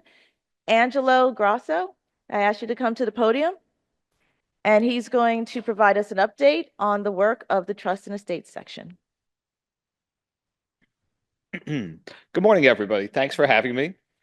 My name's Angelo Grasso. I'm a partner at Greenfield, Stein & Senior in Manhattan. I have the absolute pleasure of being the chair of the Trust and Estates Law section. It's an honor to be asked to speak here this morning, and I'm very pleased to tell you about some of the things our section's doing. As you're probably aware, the Trust and Estates Law section is the largest section of the State Bar Association, with just under 5,000 members, spanning all 13 judicial districts, 61 of the 62 counties, Hamilton, get your act together, and a fair number of out-of-state members. We have 19 committees ranging from surrogates court, legislation and governmental relations, to our two more recent additions, the mediation committee, which was in response to surrogates court really being pro-mediation recently, to our sponsorship committee, which has helped us raise money for our events, including over $70,000 for our spring meeting. And I can confirm what Ms. Harper said. It was a good meeting. It also includes committees that are focused on growing and expanding our membership, such as membership in our diversity committee. On the slide, you'll see the names of the officers, and I'm very fortunate to have 5 very dedicated officers working with me. We're a little different than most other sections who change over mid-year. Our changeover is at the annual meeting. Our successor, my successor, Tara Pleat, whose name I've misspelled for the umpteenth time, will be our chair next year. I think most people in this room know her as not only a rock star lawyer, she was chair of elder law a few years ago. And we frequently are collaborating with the elder law and special needs sections. There's a lot of overlap between our memberships. We co-sponsored our fall meetings together in the Finger Lakes last year. And I know Tara next year is doing the same thing, I believe, in Saratoga. And with our officers, we strive to have a bit of differing experiences and perspectives. Besides our usual upstate, downstate alternation, we have a mix of planners and a litigator, me, at this point. We have people from all different firm sizes. Tricia, last year's chair, and Tara are from smaller firms. I'm at a 15-person firm. Kevin is big law. Holly and Michael are somewhere in the middle. And that balance we find is very critical to representing all the interests of our section's many members. We need to make sure that we're not only thinking about some arcane tax provision that I know nothing about, but also we have a project going, for example, on small state administrations. We recognize there's many different lawyers throughout the state, and there's many different clients that are being served throughout the state. And we need to make sure that our officers are attuned to all of that. And that is really a priority for us that we take seriously. One of my top priorities for my year as chair has been getting involvement from the next generation of lawyers, the millennials, the Gen Z lawyers. I can't believe we are at the point where the new lawyers are all born from 2000 on, but here we are. I now feel ancient. I've told everyone, and I've said this a million times, the Bar Association has been one of the, great things in my life. At my daughter's bat mitzvah a couple of months ago, 2 members from the Bar Association lifted me up in a chair. I've learned a lot professionally and personally from them. And so with this in mind, before I became chair, I made an affirmative effort to reach out to a lot of our younger members who had expressed a little bit of interest and invited them to be a vice chair of a committee, to be more involved. At our spring meeting this year, co-sponsored with Doyle, we had an event specifically designed only for young lawyers, section leaders, and the surrogates to attend, with the idea of introducing them to the bar leadership and making it seem a little less overwhelming to come to a big meeting. That was very successful, and we're going to do something very similar at a fall meeting. In keeping with this theme, one thing I'm very proud of is something that our section has done for several years, which is our summer fellowship program. And this is one where 3 or 4 1Ls or 2Ls every summer get to spend 10 weeks with a surrogate in their court and in their chambers. This year we're very lucky that Judge Mosey from Erie County, Judge Morgan from Rensselaer, Judge Shaw from Saratoga, and Judge Montalbano all are participating in the fellowship. It's a paid internship. It's co-sponsored with the Bar Foundation. I can tell you it's been a wild success. The judges every year saying that they really enjoy having the students. It's developed over time people who have gone on to practice in T&E. Some work in the courts now, some in private practice. One's even active in our bar section at this point. I actually had the privilege of meeting one of the interns on Thursday at one of our events, and she was very grateful for the opportunity. Likewise, I'm very proud of our section's Rising Star program, which we offer to 3rd and 4th year people 3 to 5 years out of law school to join the executive committee, attend meetings at a reduced cost, and learn how to write an article and give a lecture.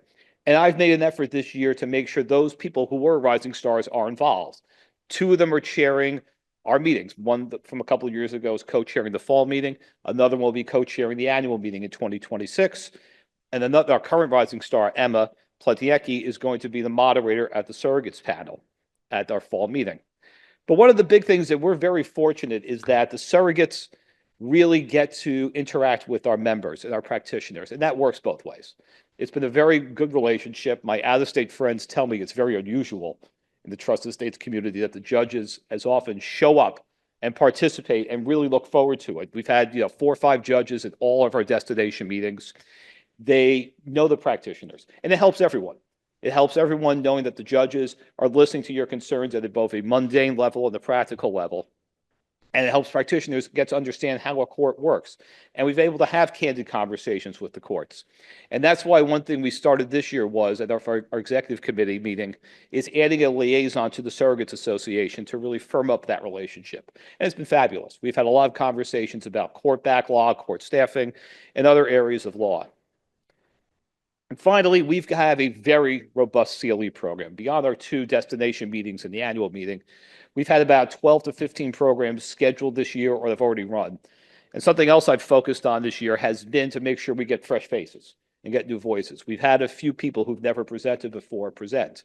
You know, one thing that's been a little bit of a lost art in our section in particular is we used to have in-person meetings around the state. We do something like will contests. So you would have meetings in New York, in Buffalo, Rochester, Albany, et cetera. And what that would do is you'd have to get 7 people to show up for these meetings to speak. 7 times 7, that's 49 speakers. It was a good way to get people involved. I understand why there's been much less of in-person meetings, but if possible, it's actually something I'd love to go back to. It's how you develop new people getting involved and getting engaged.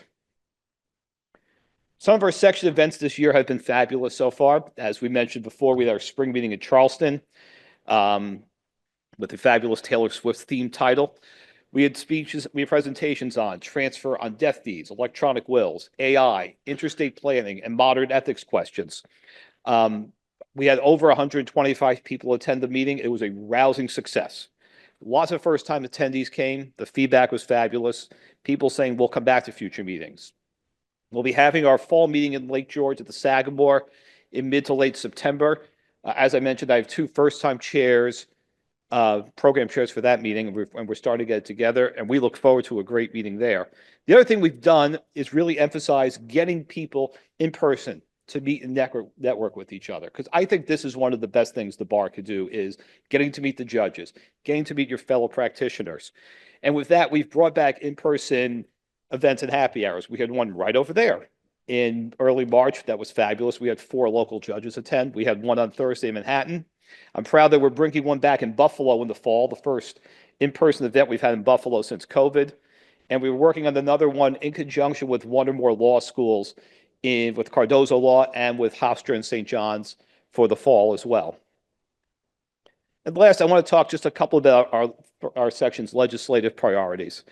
You know, these are listening to the few things that we're working on here, but the big one we've been working on very aggressively has been taking the lead on the electronic will statute, which I'm proud to say passed the Senate on Thursday, and I've heard is making headway in the Assembly as well. The electronic will statute is going to rewrite TD law because it'll allow you to draft and decide wills electronically. And we view it as an interesting technological progression, but in the large part, it's an access to justice issue. It's going to help people in underserved communities or people far away from lawyers or people who frankly can't take out 5 to 10 hours of their life to go to a lawyer, take a day off of work, then go back to see the lawyer again and do a will. It'll give them opportunity to put together a testamentary plan that more suits their needs.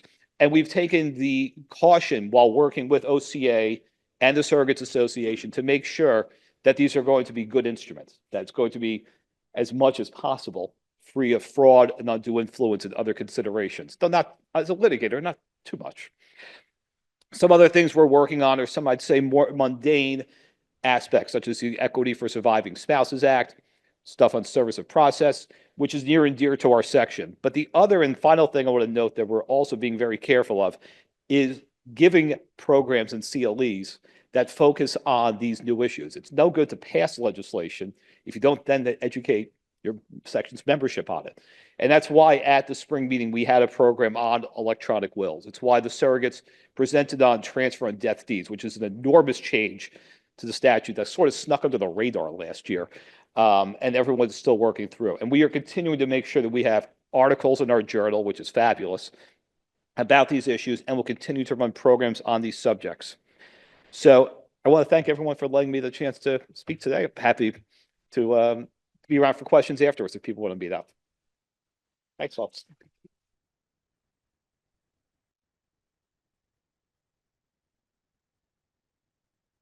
Thank you, Angelo, for your report. And now I would ask, oh, who's already here? David Goldstein, quick on the draw for the business law section report.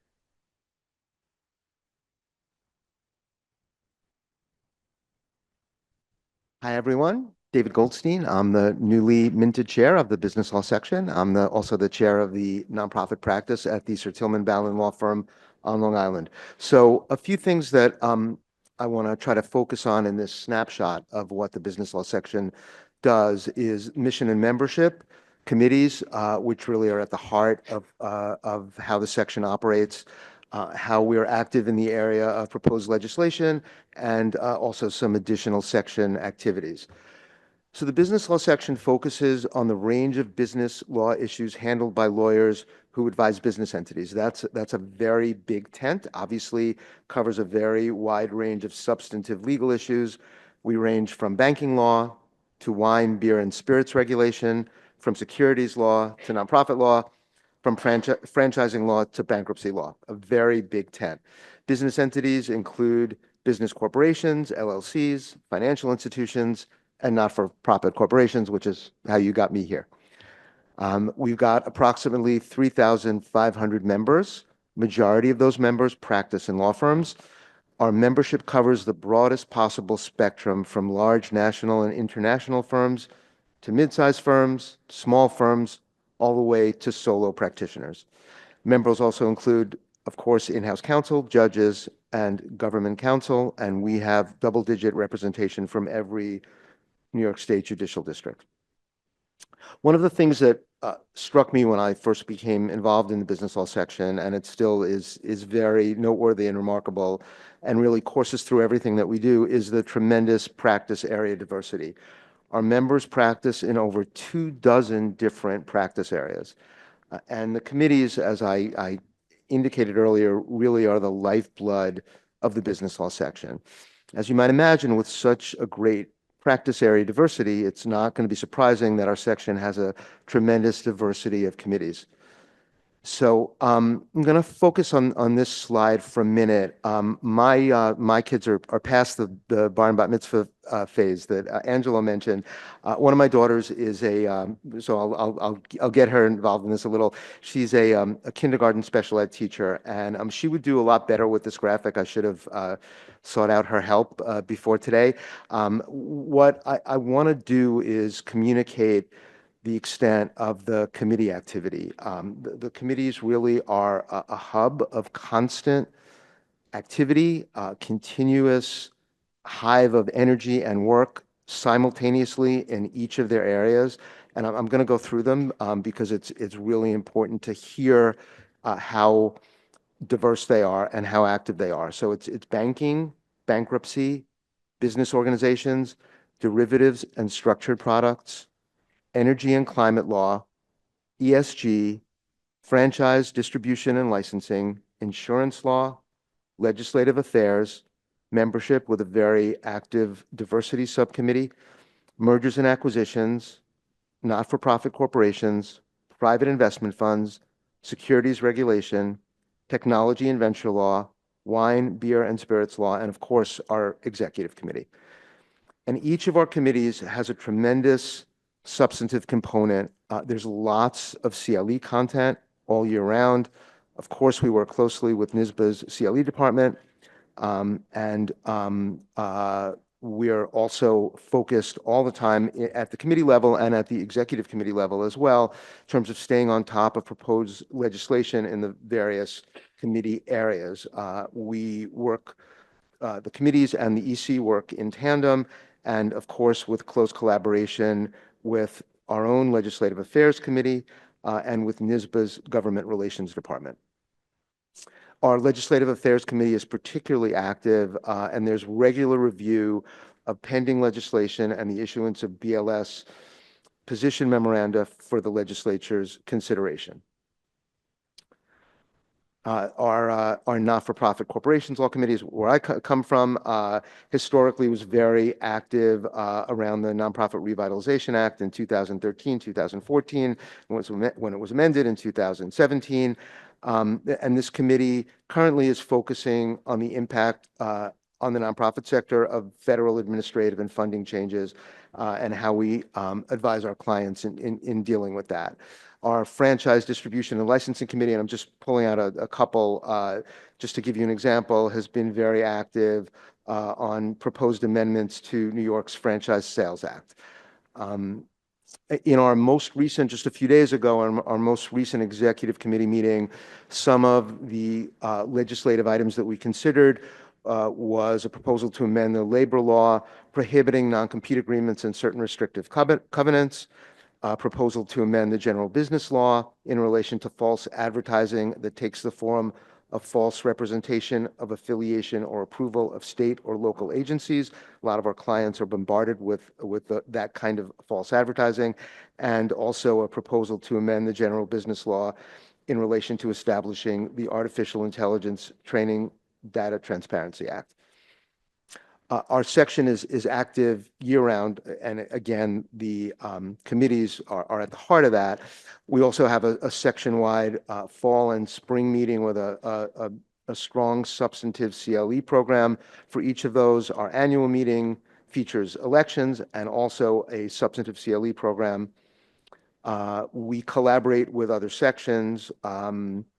We have collaborated for our last 2 annual meetings with the in-house counsel section, with the corporate counsel section on a substantive CLE program, and have had joint meetings as part of our annual meeting with corporate counsel. And we're currently working on a task force on tariffs with the participation of multiple other sections. And we've also had a recent collaboration with the health law section and the Committee on Immigration Representation on ICE enforcement guidelines for corporate practitioners. We have a very active fellowship program, and that's really spearheaded by our diversity subcommittee. And the goal there is to create a network and forge relationships which will foster greater diversity in law firms throughout the state. And our signature publication that we're very proud of is the Business Law Journal.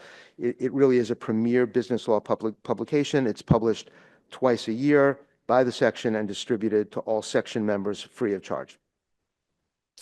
Just to quickly highlight our very successful recent meeting, and again, following on something that Angelo said, we're trying to emphasize as much as possible hybrid programming where we can have an in-person session in addition to virtual participation.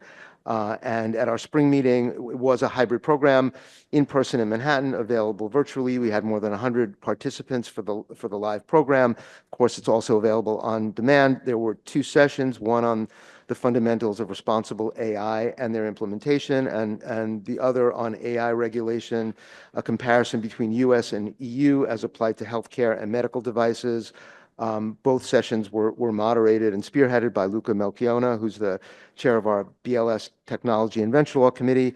And the sessions were amazing. I was there in person. It was incredible energy.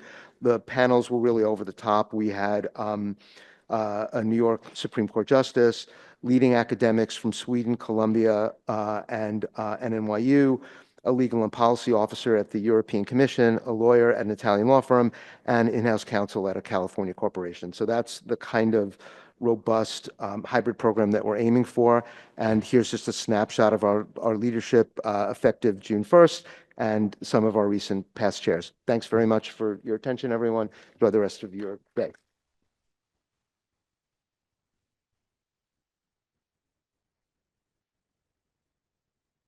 As our next speaker is coming to the podium, I would ask if we can roll the next video, which provides some additional information about our membership benefits.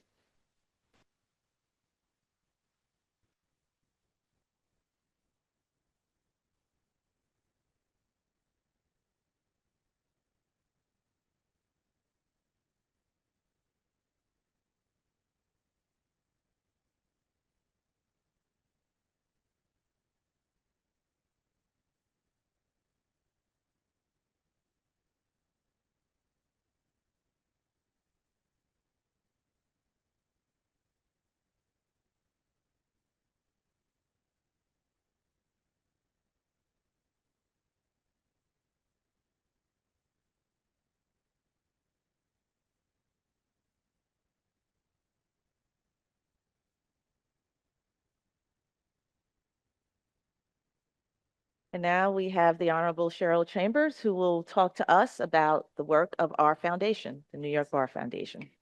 So the first thing I'm going to do is try and get this podium to go down because I'm short.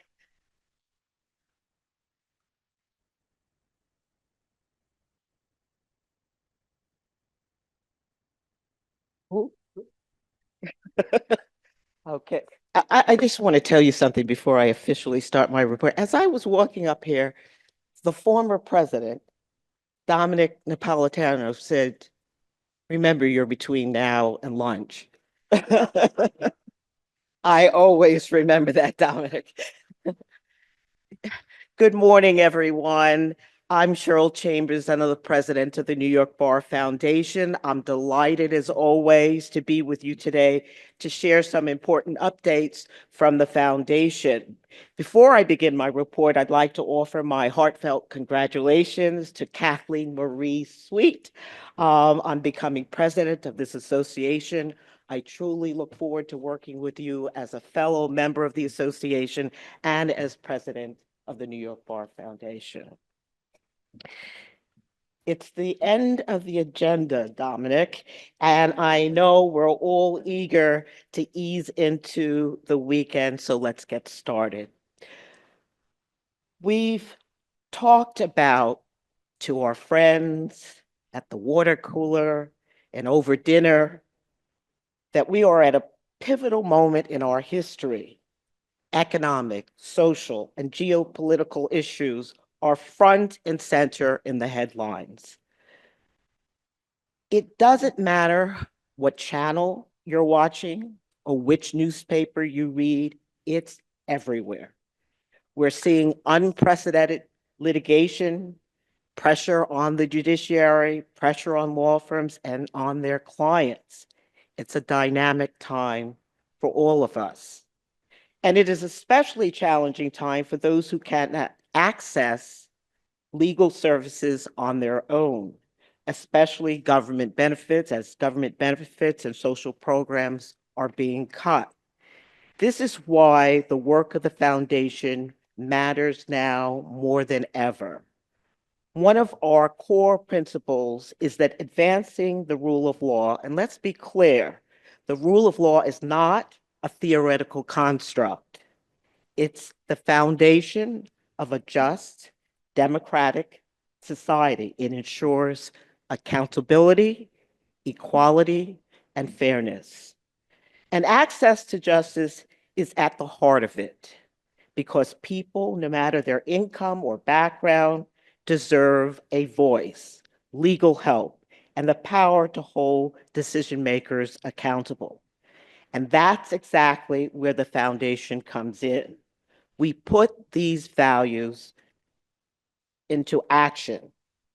Through our support of civil legal services providers made possible by the philanthropy from individual members, family foundations, the sections of this association, especially the family law, the business law section, the alternative dispute resolution section, and the trust and estate section, we are creating a multiplier effect. We are expanding access to justice in every corner of New York State. And we are also investing in the future through scholarships and fellowships for the next generation of legal leaders. As members of the House of Delegates, you are all members of the foundation. You are our most important allies, advocates, and ambassadors. So we want to make sure that you're aware not only of what the foundation is doing, but how critical this work has become. It's not just meaningful, it's urgent. And your partnership help makes that possible. Now, just like the association, the foundation is also transitioning its leadership starting in June 1. This past June 1. I am honored to continue as president representing New York City, and I'm joined by a wonderful group of returning officers, Pamela McDevitt, she does double duty, from Albany, our secretary, Lucia Wisson from Syracuse, assistant secretary, and Susan Lindenauer of New York City, our chief publicity officer. Now let me introduce our newly elected officers. Vice President Jim Kobach, Jim was a partner at Hughes, Hubbard and Reed for 35 years before becoming the firm's first general counsel. He's a Visionary Circle Fellow, the foundation's highest level of giving, and we are deeply grateful for his support. Jim has served as president of the New York County Lawyers Association and currently chairs the National Center for Access to Justice. Treasurer Bill Russell. Bill steps into this role after serving with distinction as assistant treasurer. He leads the bankruptcy and restructuring litigation practice at Simpson Thacher. I hope we don't need that expertise. He's also a Visionary Circle Fellow. He serves also on the National Center for Access to Justice and recently became the New York City Bar Association's board chair. Assistant Treasurer Ellen Makovsky. Ellen is a founding partner of the Makovsky Valenti Law Group, specializing in elder law and estate planning. She's a Thurgood Marshall Fellow and brings decades of bar and nonprofit leadership experience, including as past secretary of this association. Now let's turn to our new foundation board directors. We are so pleased to welcome 5 new directors who are already helping guide and grow the foundation. Ross Cortez, partner at Ruskin, Moscow, and Falachek, leading in complex commercial dispute resolution. Ross is a fellow and serves on our campaign executive committee. We have already benefited from his exemplary leadership attributes. John Nona, Westchester County Attorney and fellow in the Learned Hand Circle of Giving. He brings decades of leadership in both government and private practice. Kimberly Wolf Price, Chief Strategy Officer and Diversity Officer at Bond, Schoenig and King. She's a foundation fellow and a valued voice on our campaign executive committee. Salman Ravala, partner at Cristione Ravala with a broad legal practice, including nonprofits and conflict resolution. He is a Marianne Sacamando Friedman Circle of Giving Fellow. Sherry Levin Wallach, Deputy Executive Director of the Legal Aid Society of Westchester County and former president of the State Bar. She is a Thurgood Marshall Fellow and was an early supporter serving on our campaign executive committee. Congratulations to our new officers and board members. I look forward to working with all of you to advance the mission of the foundation. As we welcome new members, we also extend deep appreciation to 3 additional dedicated leaders concluding their service on the board. June Castellano, Bruce Lawrence, and David Shraver. Each has made meaningful contributions. June as vice chair of the Grants Review Committee, Bruce as treasurer, and Dave as vice president and finance chair. It has been a great honor to work with so many leaders from the Rochester area. They will be missed. We are grateful for their service and will share more about Dave's contributions at the end of this report. Would you advance the slide to grant impact?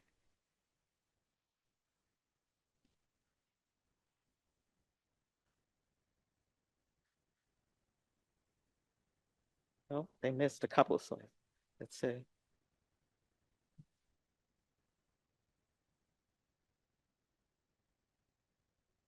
Step back.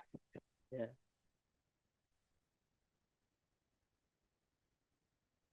There we go.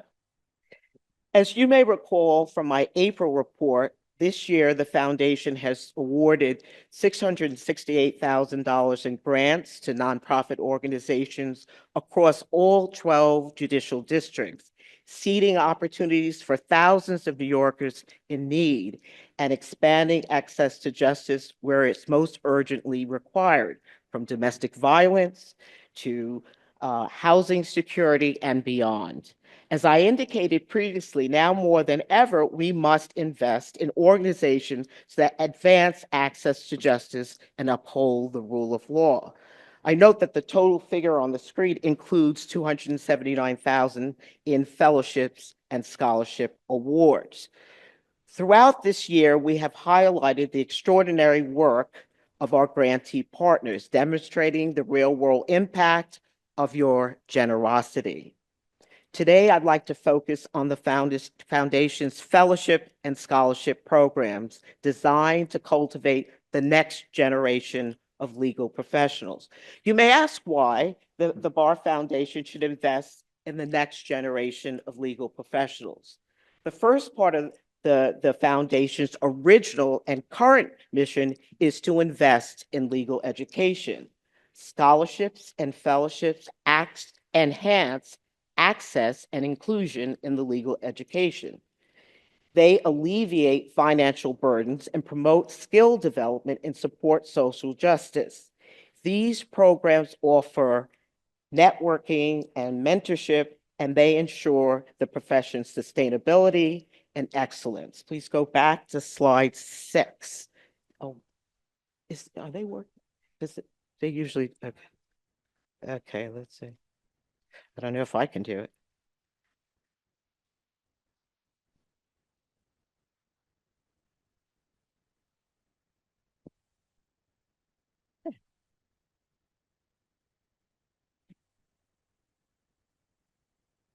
The slide before you showcases all of the current fellowship funds.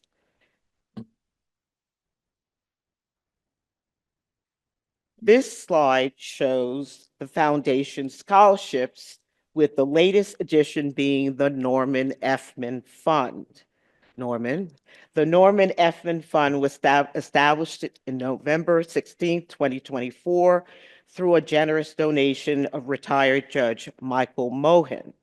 This fund reflects a strong commitment to supporting law students who are dedicated to working in rural communities, representing indigent individuals involved in family court, the criminal court, or other court cases where that individual may face civil legal challenges.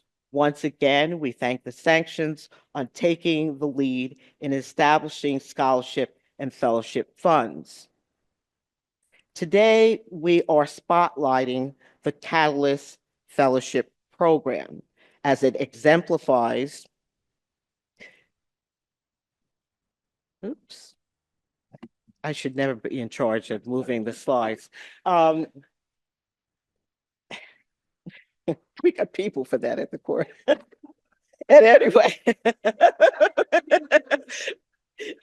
anyway, I apologize for that. Anyway, today we are spotlighting the Catalyst Fellowship Program as it exemplifies an outstanding fellowship program that offers an invaluable hands-on experience. So now let's see if we can do this. Okay, good, perfect, thank you. The Catalyst Fellowship Program supports first-year law students with summer fellowships in the public sector, encouraging careers in public service. Fellows gain hands-on experience in the public sector and are connected with a network of mentors to guide their academic and professional paths. Since its launch 10 years ago, the Catalyst Fund has awarded 453 fellowships across all 15 New York State law schools, providing over $2 million in support made possible entirely through donor contributions.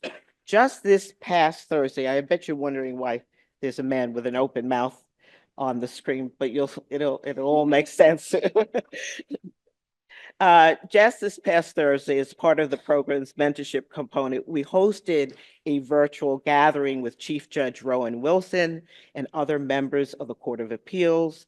The Catalyst Fellows usually visit the courthouse to observe argument and then have a discussion with the judges. But this year, the court schedule did not permit, so the Catalyst Fellows met with the judges virtually.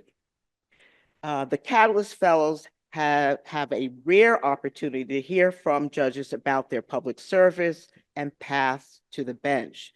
And I'd like to share a recorded highlight from that conversation. Time does not permit that I play the entire video with you, but I'll set it up for you. Dennis Glazer, that's the man on the screen, former Chief Judge Janet DeFiore's husband, who assists in organizing the program, discusses how the Catalyst program originated.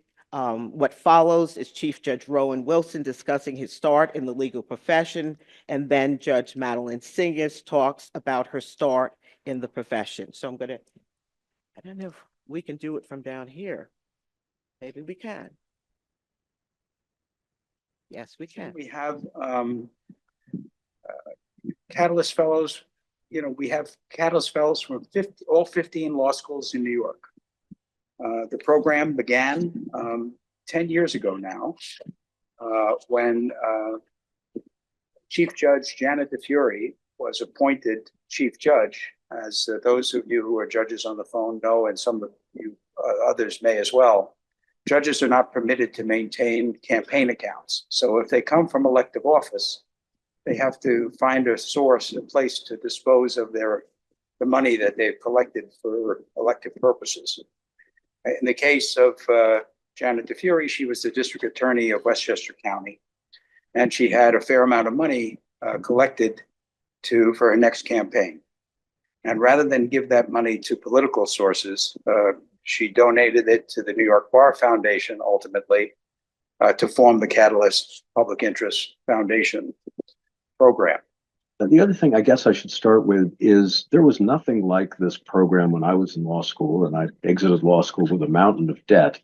And my options really, for a practical matter over the summers, were to make some money to try and make sure that my debt wasn't wholly unmanageable.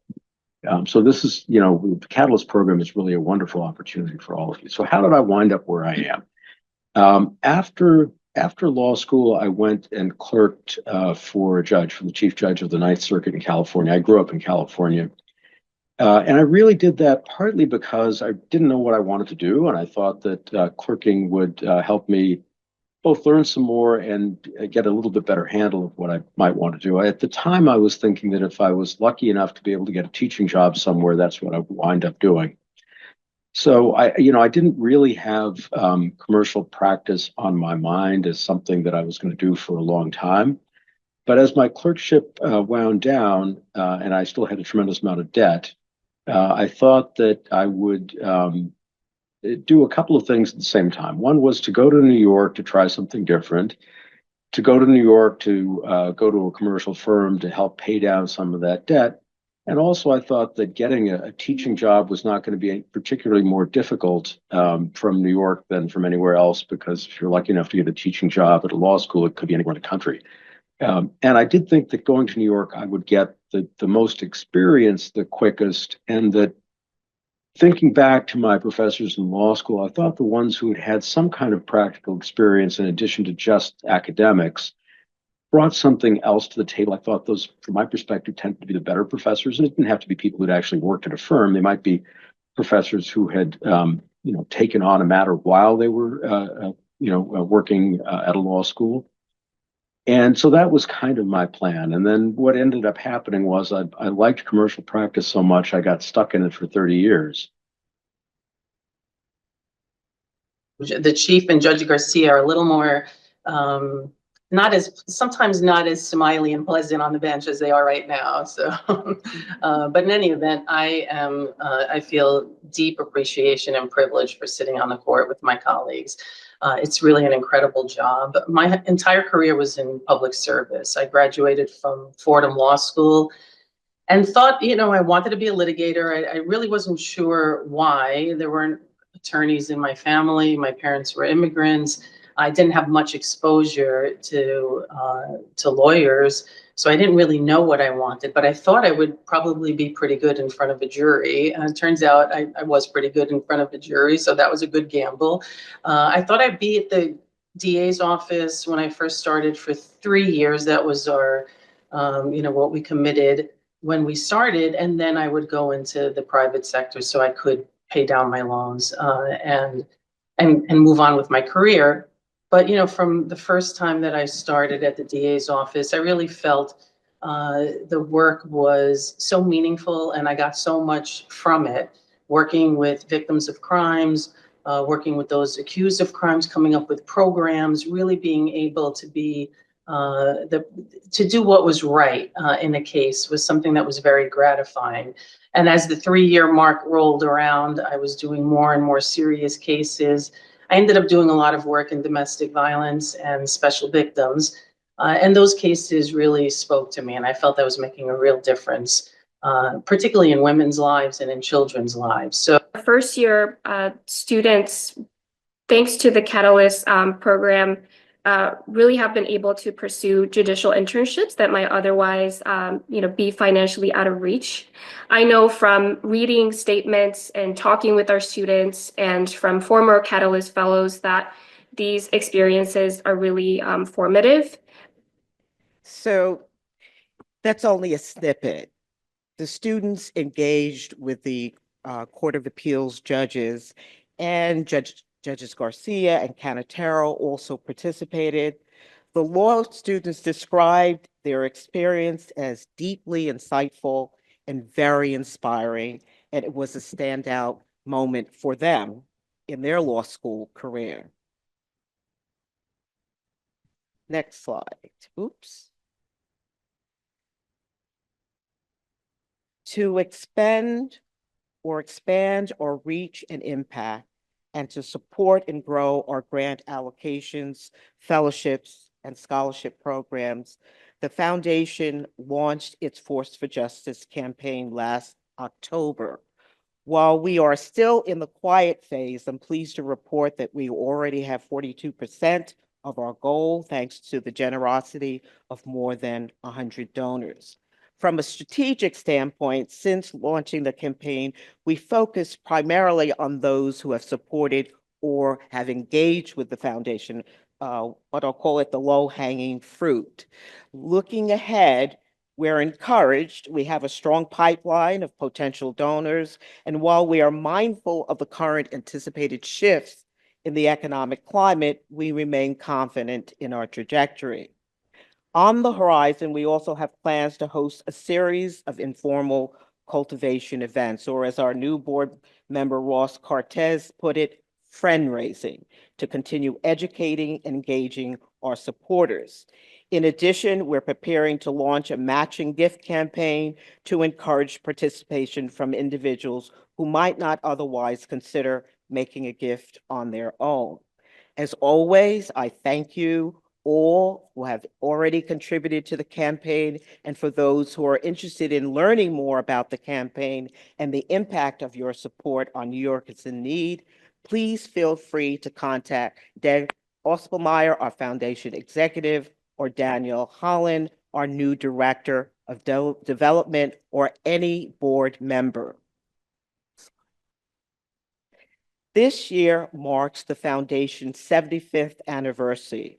Our official foundation anniversary date is June 28th, and we will be celebrating this milestone on Friday, November 7th at the Gotham Hall in New York City. This won't be simply a celebration of our longevity. It will be a celebration of the people and the partners who made our work possible. Our 75th anniversary gala is going to be a must-attend event, a night work of networking, outstanding entertainment, and the chance to further support the foundation's mission, all under an elegant setting. It's going to be a showstopper. So I encourage you to mark your calendars. I also want to take a moment to acknowledge our early bird sponsors that have stepped up to help make this celebration a success. They are listed on the screen. Thank you to each of you for your time, for your support, and your belief in what we do. Before I close, I want to take a moment to recognize someone whose service to the foundation has been nothing short of extraordinary. Former Association President David Shraver, who is concluding his term as Vice President of the Foundation and has held many board leadership positions over his 9-year tenure. He has been an unwavering advocate, a thoughtful leader, and a true champion of our mission. It's been an honor to work alongside him, and today we offer him deep appreciation for his many contributions over the year. Dave, would you please come up? There he is.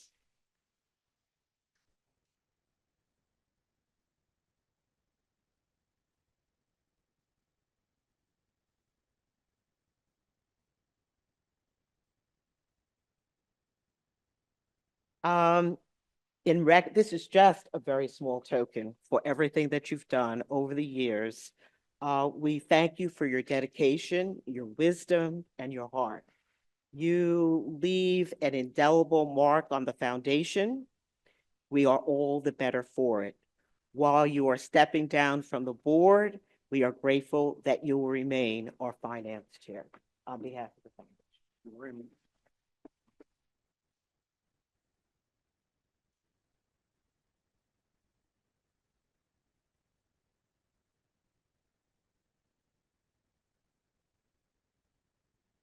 Did you say a few words? Since you have asked me, I will. Do not despair, Dominic, I will be brief.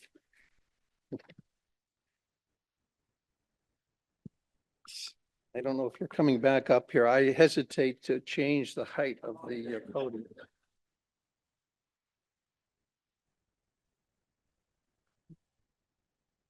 Thank you, Justice Chambers. 12 years ago, as president of the New York State Bar Association, I spoke often about three core values of the legal profession: access to justice, an independent legal profession and judiciary, and the rule of law. This association has long supported and defended these core values.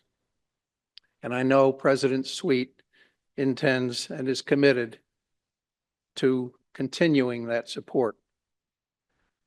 The New York Bar Foundation has also supported these core values through its grants to legal services providers, education programs, including mock trial programs, law, youth, and citizenship programs, and other education programs in cooperation with the association, and through grants for fellowships and scholarships for law students interested in careers in legal services, public service, and other areas of law practice sponsored by our sections. 75 years ago, the leaders of this association established the New York Bar Foundation as the philanthropic arm of the association. They provided an organic link between the two organizations by making the members of this House of Delegates the members of the foundation. Today, we live in uncertain and challenging times. Our core values are attacked, it seems, on a daily basis.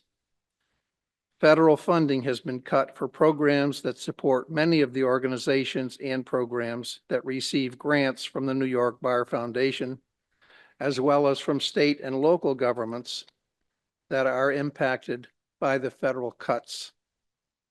The result is that private philanthropy is critically important to support these organizations and programs. As members of the New York Bar Foundation, and many of us as fellows of the foundation, our financial support is critically important to sustain its ability to support our core values through these grants to legal services organizations across the state, as well as educational programs and fellowship and scholarship programs. Please include the foundation in your philanthropic giving. We are in this together, and together we can make a difference. Thank you very much.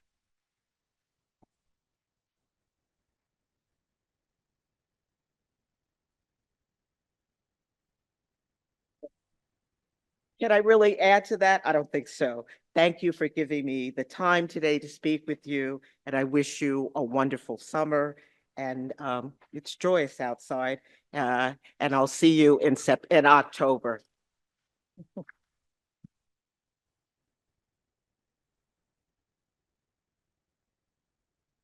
Thank you, Judge Chambers, for your report. It's received with the thanks of the House. It looks like the water is abating somewhat, but it is still raining. So there are three administrative items I would just like to bring to your attention as we come to the close of our meeting, and it looks like we are going to end a few minutes early. So the first administrative item is this: conflict of interest forms 2025 to 2026. Some of you did provide your sign off on the form, but that was for the last bar year. We are now in a new year. There is a new House. And so we now need to have all of you, even if you completed it the last time, you still need to complete it again. Some of you thought it was spam when it came through. So please rest assured, it is not spam. It does come from DocuSign, but it comes from our CFO, Amira Rezvanovich. So when you see it, don't think it's spam. This is a legitimate email, and it's something that we need to complete as you are the board of the organization. And so you need to complete this to ensure that there aren't any conflicts of interest, and at least let us know if there are any entities that you have a relationship with so that the general counsel can act accordingly. The second thing is the survey. In your materials, if you've taken a packet or if you look at the materials online, the results of the survey that many of you participated in are included in the materials. Please take a look and see what your colleagues said about how we can make the House of Delegates meeting better. The document online does include a link if you would like to add any additional feedback concerning the comments that you see in the materials or your feedback concerning the meeting today. And then last, House of Delegates training. So on Friday, May 30th, there was a House of Delegates training, just so that everyone is familiar with their fiduciary responsibilities. If you were unable to see that training last week, it is available on demand, and I believe it should be in your dashboard so that you can take a look at it. Some of you have been on the board, I know, for a number of years. Things change, rules change, people who are responsible for the work that we do change. So please take a look. It's about an hour and a half. Do it during your free time. If you're driving back up to where you came from, then at least you can listen to what was being said. But it is informative just so that everyone's on the same page about what we need to do as fiduciaries for the organization. The last item on the agenda, the penultimate item on the agenda before we get to adjournment is new business. There were no requests for resolutions, which were supposed to be provided 15 days in advance of the meeting, and there neither were any topics for other items which are supposed to be submitted by the Wednesday before the meeting. So with that being said, there isn't any new business items. Before we get to our adjournment, many past presidents and folks who come to this podium acknowledge the staff, and I want to continue with that tradition. So we have a number of staff members, so I would ask all of you to stand. Don't be shy. All of you help make our work possible.